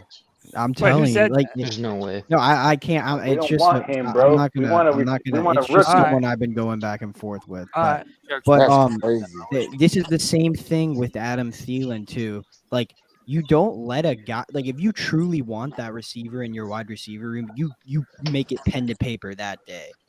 Yeah, but you got to have the salary cap like that. It shows that the Panthers have plans. I mean, I know we don't know the exact cap figure, but they're probably, you got to always put like 9 million, 10 million aside for your rookie contracts. So we probably have less than 10 million. Like, we don't want to be giving out $4, $5, $6 million chunks just for a wide receiver that we're hoping makes it in the top 3. Like, DJ Chark is not a proven guy. Like, let's be honest here. So he's got potential. He's got potential. I do like Chark, but you ain't gonna overpay him. He's not worth it. You got news, Pickle? Pickle, you got news? No, I got something to say. Oh, okay. I want to read you the year and the games played. That's it for Chark. In 2018, he played in 11 games. He was out the rest of an injury. In 19, he played in 15 games, out for injury. 1,000 yards, 8 touchdowns. Yeah. The next year, in 20, he played in 13 games. He only had 706 yards. In 21, he played in 4 games. And last year, for Detroit, he played in 11 games. If I'm only going to sign a wide receiver to play part-time, I'll get an undrafted free agent to do that. There you go. Thank you. I get it now. Keep that Like a same little ball. energy with Jerry Judy. So why Yes, not? exactly. That's why I don't want Jerry Judy either. I don't want any of these guys. They're all Keep in. that same energy with Jerry. All right? All these guys. If you're a fan of a player, don't mean everybody's a fan of that same player. Everyone wants these injury-prone wide receivers. But guys, why are we bitching like we have options? We don't have options. Like, yeah, no shit, they're all fucking We have options. injured. We got draft They're picks. scraping the We bottom have of the draft fucking picks. barrel. We got options. We have draft picks. Look, DeAndre Hopkins is the only premium wide receiver that you can go out and get right now. Maybe Odell Beckham, but that's been forever since he's done it. Like He won't come here. He's not all of coming the guys that you're going to be able to sign, like they all have some caveat, man. Either they're too small, or they're too hurt, or there's something. Beggars cannot be choosers, and the Panthers are going to have to accept whatever the fuck they can get, man. Like I don't understand. We're not that desperate. Like, why y'all sound so desperate, bro? We're really not. Like, we got a chance to draft a good wide receiver, or even 2. We could draft 2 wide receivers in this draft, and then we'll sign some vet in the offseason. Like, Hold on. And we Quick shout out to me and G fucking baby, because we were saying that we need to trade up to the number 1 pick for about a year now, and I don't care that we lost DJ Moore, because let's be honest, sitting at pick 9 and taking Will Levis would have been a fucking nightmare. Yeah, thank you. Yes, I'm real. Good shit, man. I'm starting to subscribe to the idea that the coaching staff, when you look at the free agent, like Cody just mentioned, you have 2 bona fide guys who, or if you want to use the term, made man. That's D-Hop, Newt, and Odell Beckham. With what it's been reported that OBJ's asking for 20 a year, we ain't giving them that. I don't want to. Never mind the fact. This is a complete side note. Hey, I got an issue. How about this? How about this? I wouldn't want the Panthers bringing in Odell because of that shit that happened with Norman. But with Newt, you're going to have to give up draft capital in order to trade for him. So this is What if from the Dov. coaching staff This is from Dov. I'm going to interrupt you. This is from Dov Kleiman. Says DeAndre Hopkins is a 2nd round pick plus something else of value. According to Albert Breer, worth noting that he's due $19.45 million in cash. Yeah, that's no. That's a All right, lot. then if y'all if y'all are gonna say nah, then I don't want to hear people bitching about Mecole Hardman and Dion or DJ Chark's injury. We don't have to get any of them. Here's the thing, Cody. It's not either or. Because it's something. It's complain about.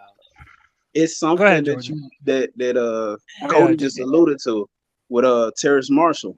What if the coaching staff, what if the group of coaches are looking at Terrace Marshall like, hey, the free agent market ain't all that. Like, again, there's only 2 guys that we could possibly go for that we know are number 1s clear cut.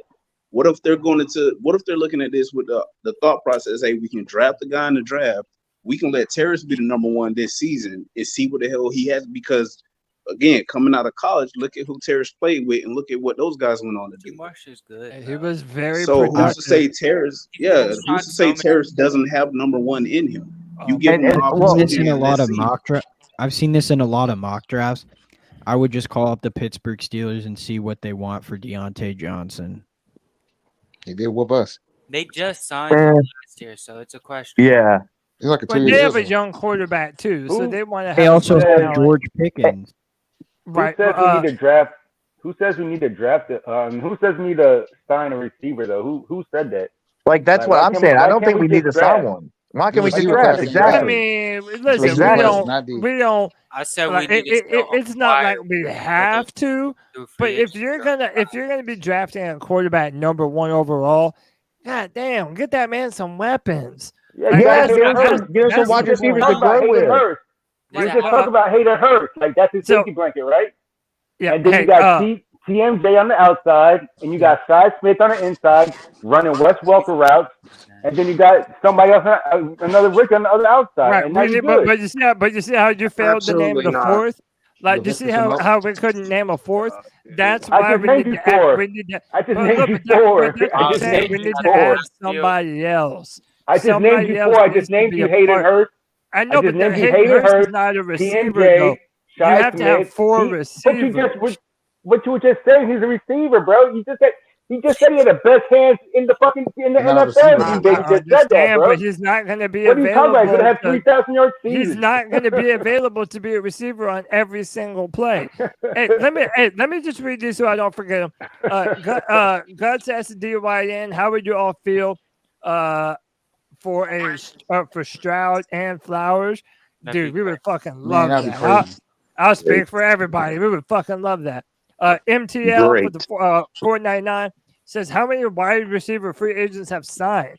Suleiman and Fit aren't going to let second and third options set the market with us. Oh, that was a good one. That's a good super chat. That's Yeah, exactly right. That is a good That one. is But exactly like, right. how many of these receivers are looking to reset the market, though?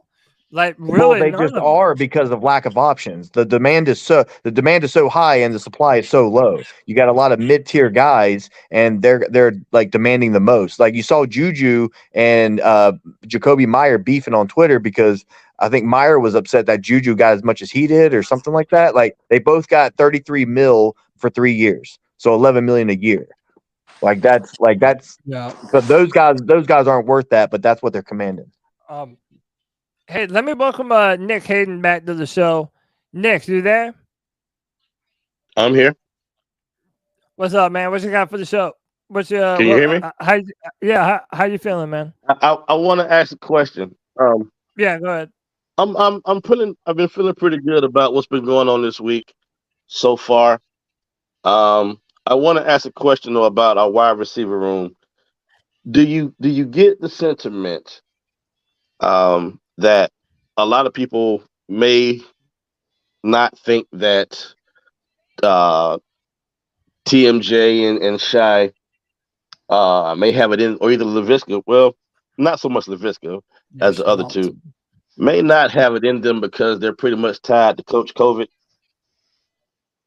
and they're ready for anybody that was with him to go ahead and shine out or not, Yeah, and dude, just get on if they're not going to really do anything. Absolutely, man. I mean, look, I'll say it like this: when you had Hey Cody. Hey, I'm gonna Crap hop off, too. brother. Before you get too deep, I Yeah, don't want to be a distraction. I appreciate it, guys. It was good talking to y'all, man. What's your KB, name, bro? man, be safe. appreciate you, bro. What's his name? KB. All right, KB. Yeah, appreciate you, KB. I mean, no, listen, I think Terrace Marshall Jr., Shy Smith, Bradley Bozeman, and even my guy Blastoise, my man Deontay Brown, I don't think ever got the fair shot that they should have been given. Yes. And Matt Corral, dude, how did I forget fucking Matt Corral, dude? Matt Rule was a cancer to this organization. Yep. And it's not a surprise to me that once you get him out of the door, now you have these players that are starting to come into their own. Like Terrace Marshall Jr. started balling out damn near as soon as he started to get the opportunity to do so. So it's like these players are not going to get better unless they get meaningful reps playing real NFL football. You're not going to sit the bench and learn how to be an NFL player on the sidelines. So that's why I choose to be. That's also why I choose to be optimistic, and I'm not just willing to call Shy Smith trash or whoever else that Panthers aren't feeling right now. Like, you have to put these guys in a scenario to be successful, and that hasn't yet happened for all of them. I mean, if I'm remembering correctly, wasn't it y'all had Jay Stu on, and he was talking about how the most meaningful reps are the ones that you get in an actual game. So TMJ's rookie season, doghouse because Rule's incompetent, right? Never mind the fact that TMJ's rookie season, Sam Darnold regressed back to Sam Darnold. So there you go. Right. His second season, he's not getting any opportunities until Rule gets fired. Wilkes is like, hey, this guy is talented. Let's put him out there. And all of a sudden, bro's like, I don't even need my damn hands to catch a ball. I'll catch it with my fucking knees. I'm just saying, I had this thought a few years back. You guys can look it up if you think I'm lying. I believe that when they drafted TMJ, they were doing so with the rules camp. They were doing so with the intent on trying to move off of DJ. They wanted to go into the season with TMJ and Chosen. Well, now we've traded DJ. I know there are some people who feel like TMJ ain't got it in them. When you look at what Chase has been able to do in the NFL, when you look at what Jefferson has been able to do in the NFL, and we know how talented those dudes were, TMJ would have been a first-round draft pick if not for the injury that pushed him into the second round. So who's honestly to say TMJ can't go out there and show motherfuckers that LSU had 3 number 1 receivers on their team all at the same time? Facts. And dude, he had at the start of the season when they won that the national championship, he had the most yards and the most catches between him, Justin Jefferson, and Jamar Chase. Like, the dude has a ton of potential. Like, he can do incredible things. He just needs the opportunity to do so. Yes. And again, I feel like we kind of forget about Laviska Shenault. You know, Laviska Shenault is still on this roster. He's going to be that guy that you're going to use on mesh routes, get the ball in his hands right underneath, and he'll be able to, do his yards after contact stuff. Like, we have pieces. We just need to upgrade, in my opinion, one more wide receiver. Okay. Maybe that's a Keyshawn Butte, another LSU wide receiver, if he falls to the second round. Maybe it's What about Jalen A.T. Perry? Yeah, I mean, hey, Jalen Hyatt out of Pickles, Tennessee Volunteers. Yeah, that's another one I would. Here's the point I was trying to make about that whole giving TMJ a opportunity to see if he can be a number 1 receiver for the team. Because with everything, if everything lines up and it falls into place the way that a lot of us wanted to, again, number 1 pick. Let's say we take CJ Stroud, we go into the season with TMJ as number 1. If TMJ doesn't produce, you're sitting in a position where your offensive line set. You have a solid offensive line. You got your rookie QB. He just finished his first year in the NFL. You got all of this defensive. You got talent on the defensive side of the ball. If you could sit there and look at the Carolina Panthers and say, hey, they need to make a move and go get CJ Stroud, a bona fide number 1 receiver. We're sitting in a similar position to what we're sitting in this season. If we need to move up to go get the motherfucker, we can move up to go get him. So I'm not like I forget who it was that said it. I'm not about to sit here and reset the wide, because not a whole lot of wide receivers are moving. You talking about old boy from New England getting a 3-year deal, and you talk about TikTok boy getting a 3-year deal worth 33. Yeah. You're gonna sit here and turn around and pay OBJ what he's asking for, 20 mil? Definitely Who are you gonna go out and sign for 15, 16 mil a year, and they ain't worth it? Yeah. No, I hear that, man. And I don't think the Panthers are gonna reset the market on any of these receivers. Like, I just, I really don't see it. In my mind, the best they could do is trade for DeAndre Hopkins. And knowing how much money we have left next year, like, come on, would y'all not give up a 2nd round pick for DeAndre Hopkins? Like, it's not like there's a better, more proven commodity out in the draft. I'm gonna say this and I'm gonna be quiet. I'm gonna be quiet. Cam Newton spent 9 years with the Carolina Panthers, and in that time, Cam Newton's best receiving target was Greg Olsen. The Carolina Panthers didn't decide to go out and get Cam a number 1 receiver until Cam started to suffer injury. So if anybody listening to this podcast, if you root for Bryce Young, if you root for CJ Stroud, if you're hoping that the Panthers draft AR-15, it doesn't matter. Whomever the quarterback is, if you want the Panthers to have success, then you want the Panthers to not do what the hell they did to Cam Newton. So if it's D-Hop, I don't care who it is, but at some point in damn time, sooner rather than later, if it's CJ Stroud, if it's Bryce Young, if by some fucking stretch of the imagination, Matt Corral is a starting quarterback, they're going to need a number one receiver. It's going to happen. You're going to have to go out and get him because, again, we all bore witness to that shit. Cam was never given it. One thing about it is this. You know, we're so pleased and elated with this new offensive-minded staff as far as the quarterbacking experience, things of that nature. And I've always said this, whether we wound up with Wilkes or Wright, there is no way that we can pigeonhole them to players from the Coach COVID regime. But because of the fact that they haven't just said, listen, we need to go ahead and with these receivers and all these other things, it looks like they're willing to see what they got.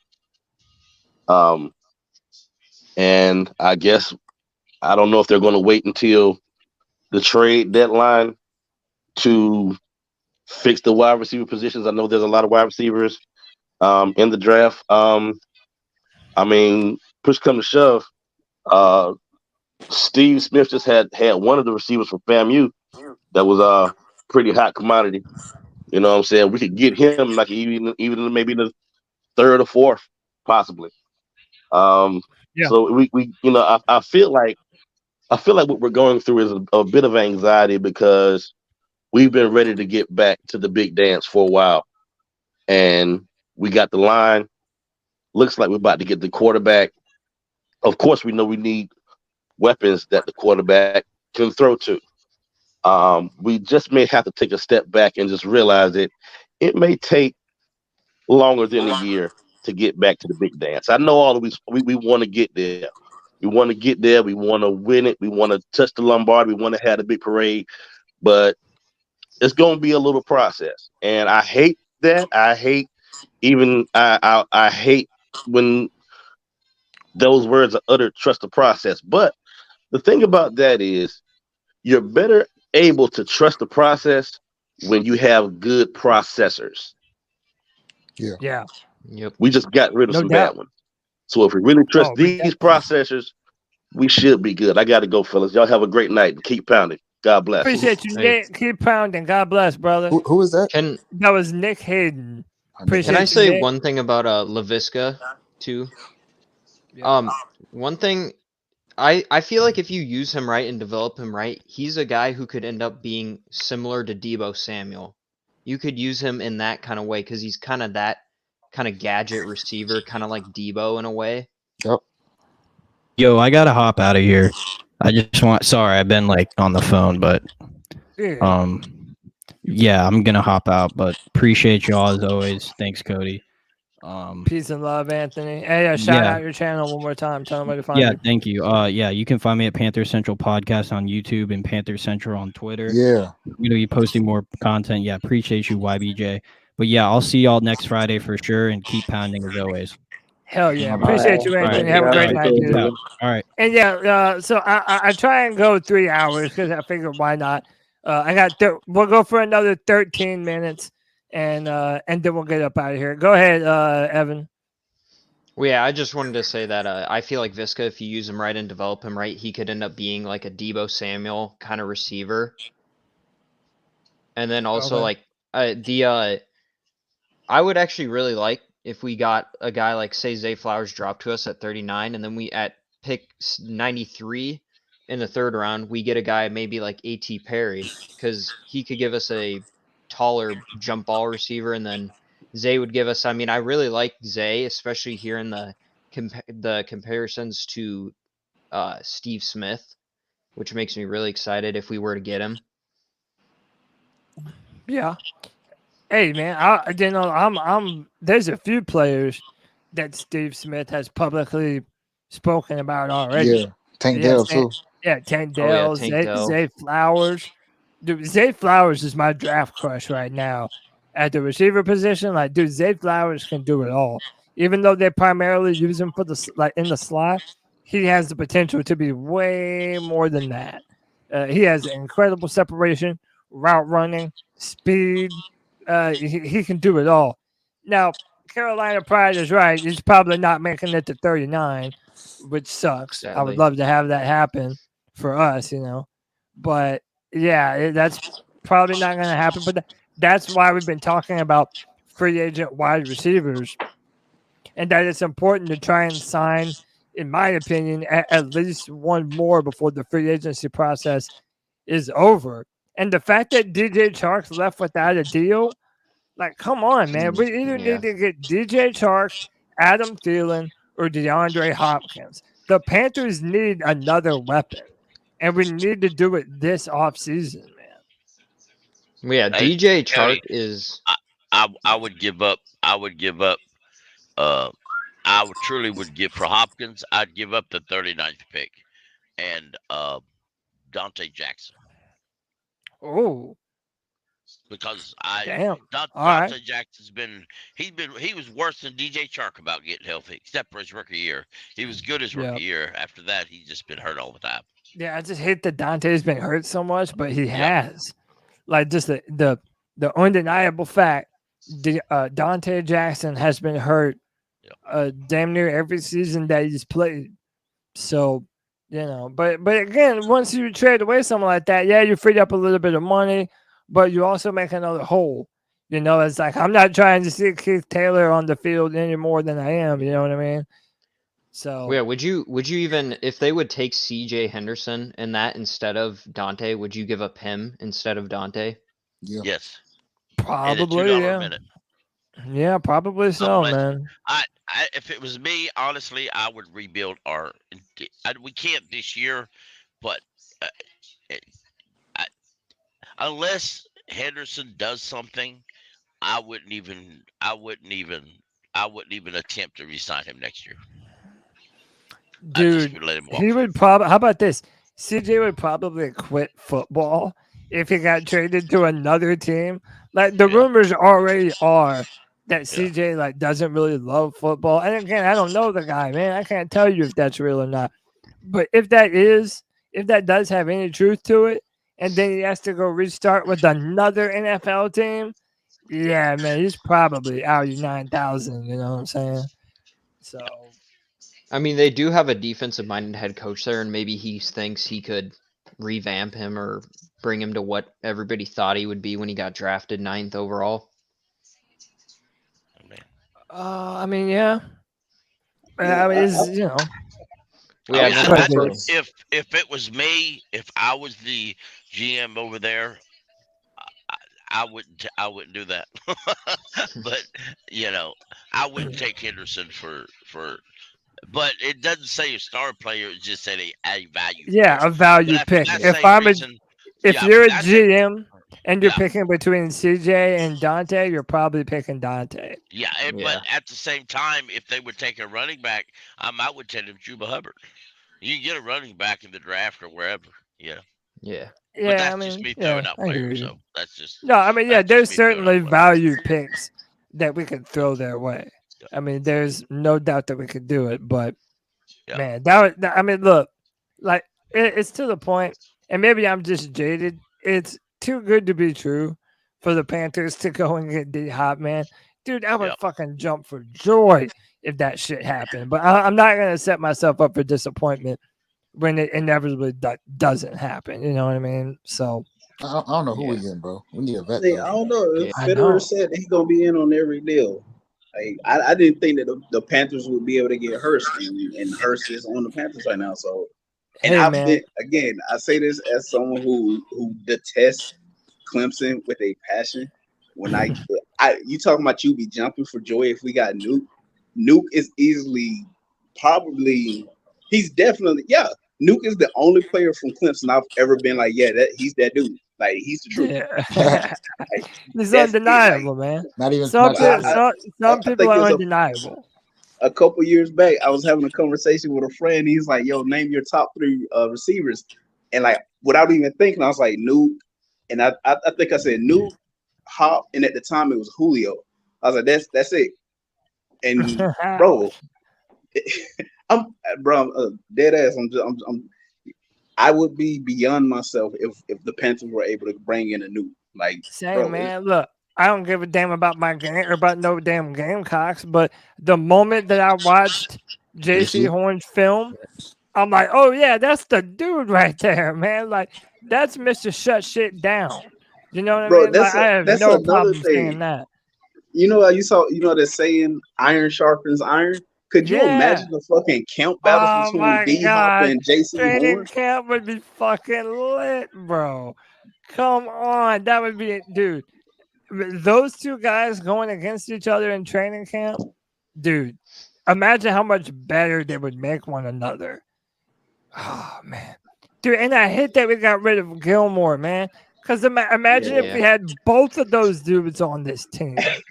Hey, they wouldn't be able to be around each other during college season, though. I know, man. I know, right? That's what I'm saying. They might have some disagreements, but hey, man, they better figure it out. They're Panthers players now, so they're on the same team. Hopefully that shit happens, man. I just don't believe it will, JD. I would love for it to happen. I'm just, I don't know, man. I have a gut feeling that that's not going to be the direction that they go. But y'all have my word that if they do bring DeAndre Hopkins to the Panthers, C3 is going live, baby. You know that for a fact. I'll be live. I'll be here talking my shit, saying we're about to run the NFC South. We're going to the damn Super Bowl, and it's going to be CJ Stroud throwing dimes to fucking DeAndre Hopkins for the next 5 years, man. That's the dream, you know? Real quick before I forget, they announced a while ago that Monday at 12 o'clock, they're doing a press conference.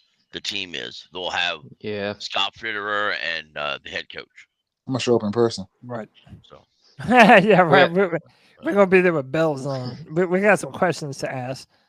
Where the hell is Nuke Hopkins? Come on.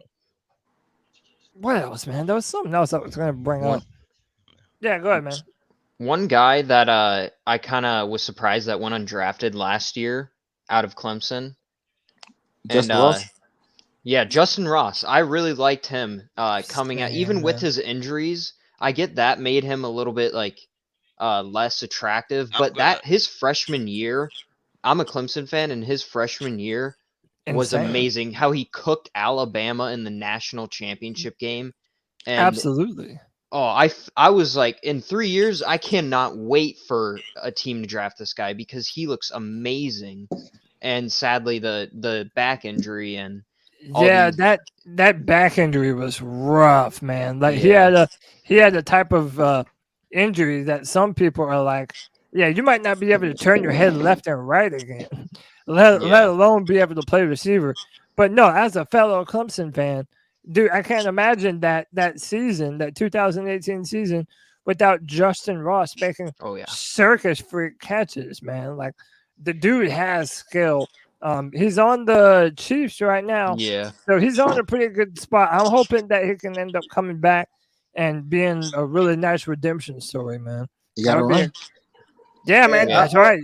Got it right. I also wanted to mention it was like a while back when they were talking. Somebody brought up the Chiefs, and I had the thought how unfair it is. Oh, we were talking about kickers, and I thought about it how unfair it is that the Chiefs have arguably the best fucking quarterback in the damn NFL. Like they have Andy Reid as their head coach and shit. Also, if their kicker, I forget his damn name because they got their kicker from us. Buckner? Yeah, they got him off our practice squad and shit. But then if Butker goes down, Reed can fucking kick. Their damn safety he can actually boot that. Oh yeah, it's unfucking fair for one team to have that much damn luck. Yeah, they're really extremely lucky, bro. It makes no sense. Yeah, man. That I was really hoping that would be something that I would be able to look back on him and T. Higgins as like two number one wide receivers in the NFL. That's what that's just I don't know if that's gonna happen. Hey, I wanted to point this out. I think I think this is what Anthony's talking about in the chat room. The Panthers. Oh boy, here we go, y'all. Panthers don't. This is Dove Kleiman, so take it for what it's worth. This is third time doing it. I know, right? The Panthers don't know who they'll pick, despite trading a Hall for the first overall pick in 2023. Also confirms that if they feel like 3 guys are worthy of the top pick, they could trade down to recoup some picks. Cameron Wolf said Cameron Wolf, he's on NFL Network. He said he thinks that they know who they're going to pick. I just saw that recently, and I think they do know who they pick. Yeah, that's like the thing with trading up to 1 is like you're not going to trade up to 1 to just trade back again. That like what you guys were all talking about earlier. There's no way we traded up to 1 just to trade back again. Yeah, if you're going to do that, just trade up to 3. Exactly. No, I hear you. I think Scott's doing too much, man. He got to relax. Like he probably just can't sit still. Stop trying to trade. We already got it in hand. Like relax. We never get any. And they're going crazy with I mean, look. At the same time, I still love Scott, I you know, look, if they're able to finesse the Texans, obviously us. Like we're okay with any of or with either of the two, right? We would be maybe okay with Richardson, but not trading up for him. Not the one. I'm gonna get over it. I'm gonna be pissed. That's what I'm saying. I'm gonna get over it too, and I would pull for Anthony Richardson like there's no tomorrow, but he's not ready to start right now. Can I say? Yeah, I am not.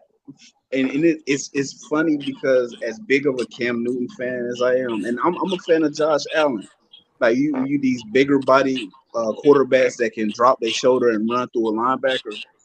For whatever reason, I'm not a fan of Anthony Richardson. Like especially if he got drafted here, I feel like it would be hard for me to root for him because I feel like the organization would just be trying to get another Cam, and he ain't Cam. Like, right. Yeah, there's no other Cam. Like that's part of the reason why I'm like, no, like he's a project guy. You don't move. If I'm my opinion is if I'm drafting a player in the first round, he can't be a project guy. Whether it's a quarterback, a defensive end, a D lineman, a corner, a receiver, he needs to be a guy I can plug in right then and there, and he's going to help this team win. I'm not drafting developmental guys in the first round. Damn sure not drafting them. Number 1, number 2, or number 3. That previous comment that you just had up is actually a good point. I bet you Scott will probably be asked about these rumors about trading back at the press conference on Monday, possibly. He better answer it right and just say no. Because if he trade down to 3 and we could have kept DJ, man, he's a fool. Yeah, that's what I'm saying, man. Like getting rid of DJ Moore is what makes it hurt even more. It's like you traded up, got rid of your number 1 wide receiver. I mean, I understand if it's for the best quarterback, but I don't know, man. Yeah, I don't know. And by the way, like if they're okay, everybody tells me I'm so unreasonable for the Panthers to demand a first-round pick from Houston. Everyone's like, oh, the trade value doesn't equal up. All right, fucking whatever. That makes it even less worth it. Why am I going to go down if I'm not going to be recouping a first-round pick that I lost last year?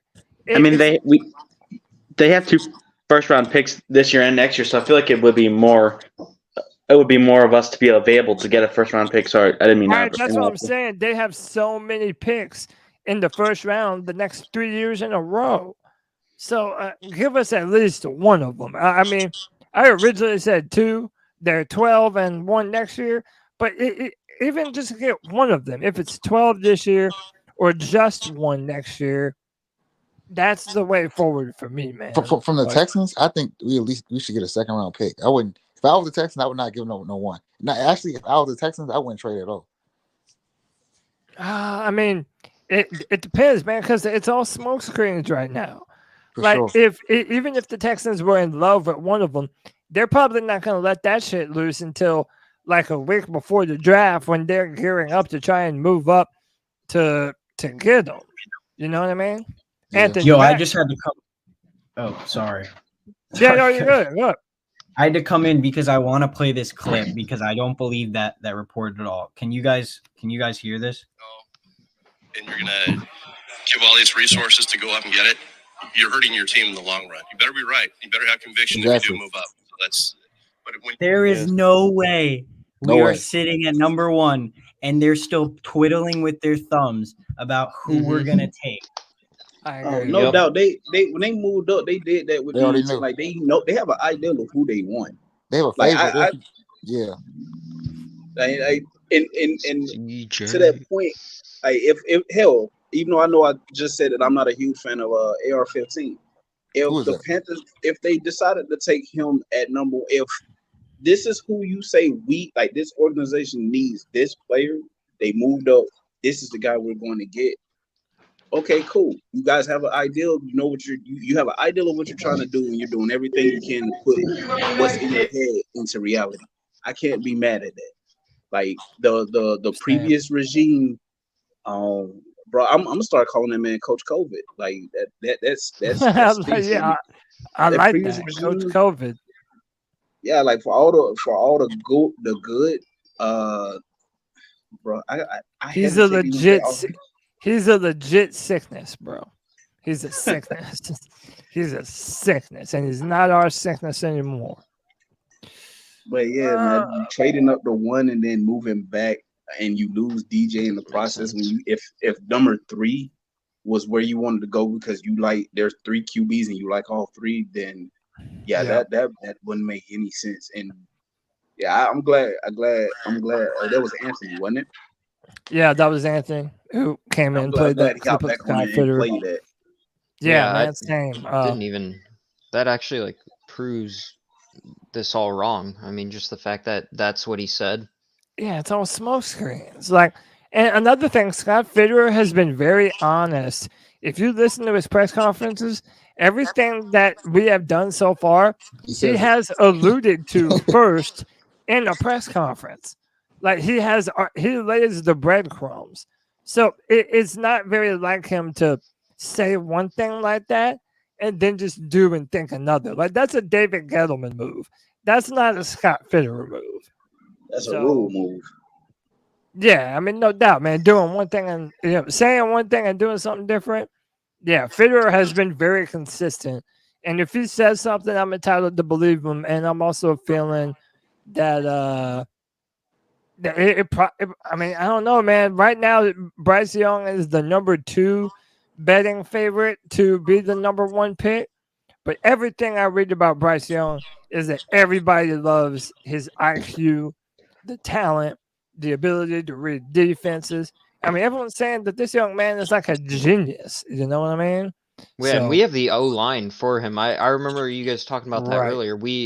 I was going to mention that we actually do have a good O-line for him to be behind if we are worried about him getting hit. I mean, yeah, Kwanu's going to get beat every now and then because he's still developing, but we still have a very good O-line. That's the thing. Icky's not my concern because I feel like as the season went on, Icky showed what a lot of us thought of him. Like Icky's going to be our cornerstone left tackle moving forward, like for years to come, so long as he can stay healthy. And God knows, I hope he stays healthy. Like I'm more afraid of our depth because we saw it in that Saints game. The moment Christensen and was it Corbett went down, the pressure was coming up the middle like nobody's business. Yeah, it was bad. It definitely was, man. But so my last thing I'll say, and then I'm probably gonna go ahead and get out of here. And shout out to my man John from One Carolina in the chat. John, we're probably about to get off, but if you wanted to come on, I would let you speak your mind if you wanted to, brother. You know.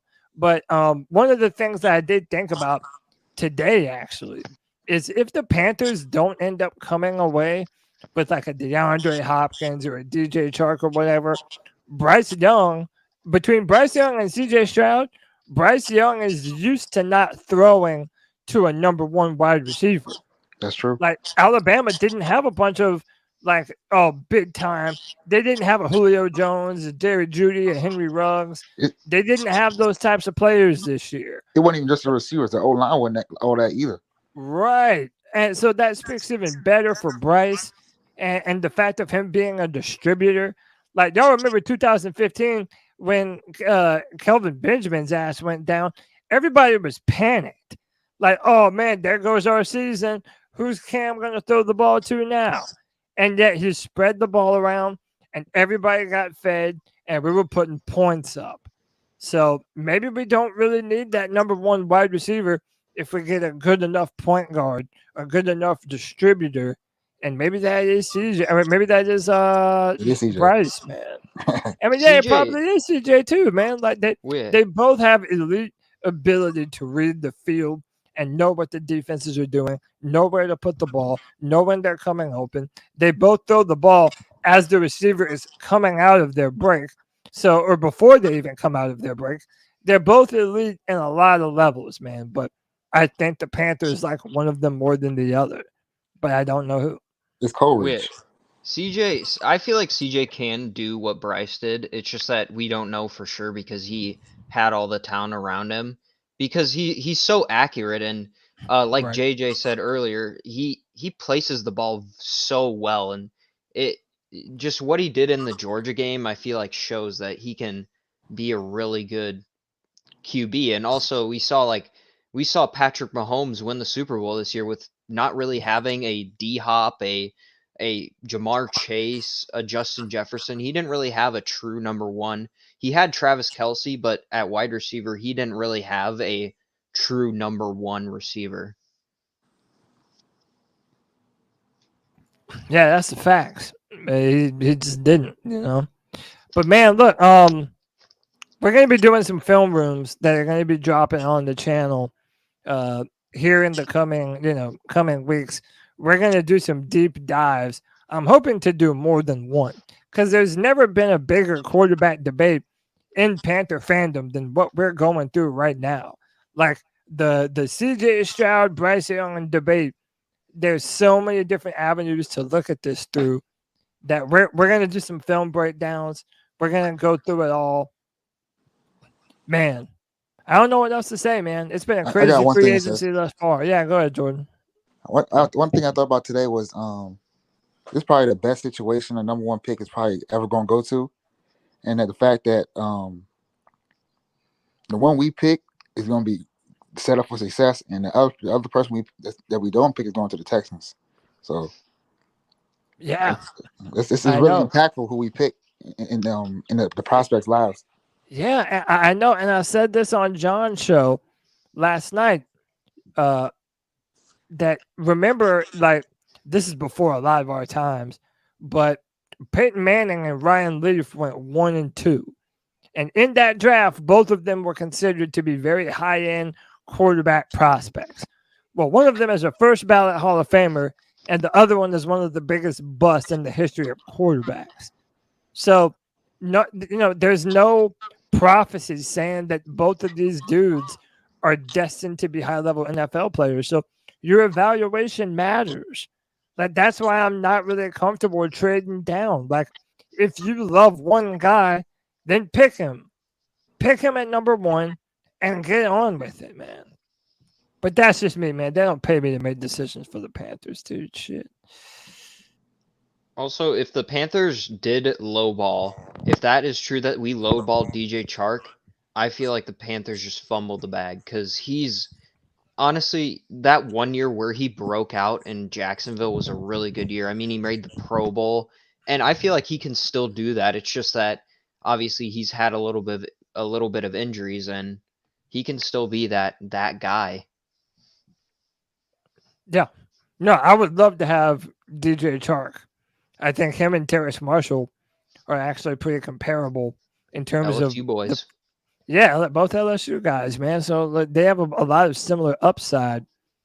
We'll see, man. It's going to make for an interesting couple months or 6 weeks until the draft. Yeah. Yeah, man. So we've got a lot of more discussions to have. Is there anything y'all would like to say before we jump out of here? We're at over 3 hours. I appreciate each and every single person that's jumped through the show today. You guys make the Friday show with the discussions that you all bring. Is there any other messages y'all would like to leave on? Something you would like to say before we jump out of here? Anybody? I do. Yeah, go ahead, man. I was wondering, what do you guys think? How many wins we would need to get this year to actually be relevant? At the lowest, 9. Yeah, for sure 10. Yeah, I could see this being like how the AFC South was last year, where the Jags won it by going 9-8. Yeah, where they won at the very last couple games of the season. Yeah, no doubt. And if you're in the playoffs, you're in the playoffs, man. Like, Jacksonville had a home game. And imagine the energy in Bank of America Stadium with our number 1 overall pick in the playoffs, and we're fighting for something. Damn it, we haven't felt that since, 2017? And no, we didn't even have a home game in 2017. It's been since 2015 since we have been in that scenario, man. That would be fucking jumping. I would love it. Yeah. Absolutely love it. Well, all right, man. Anyone else? Last call before we jump out of here. Anyone else would like to say anything before we jump out? I can already hear Roger Goodell announcing CJ or Bryce's name in the future, and it sounds amazing. It does. It does, man. Hey, by the way, I wanted to give everyone a shout out. Tomorrow at 11 p.m., I'm going to be on Tobacco Sports Radio with Desmond Johnson on Twitter. He co-hosts the Believe in Panthers podcast with Jonathan Stewart.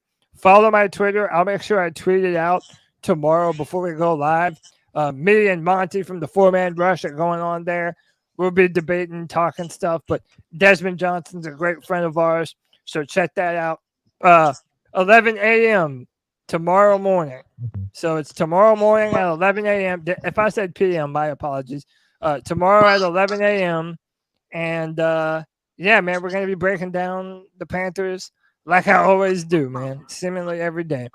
Well, ladies and gentlemen, this has been another edition of the C3 Friday Free-For-All. I'm your host, Cody Lashing. I will be back this Tuesday night with another edition of the C3 Panthers podcast. Until then, keep pounding. CJ Stroud. Keep pounding.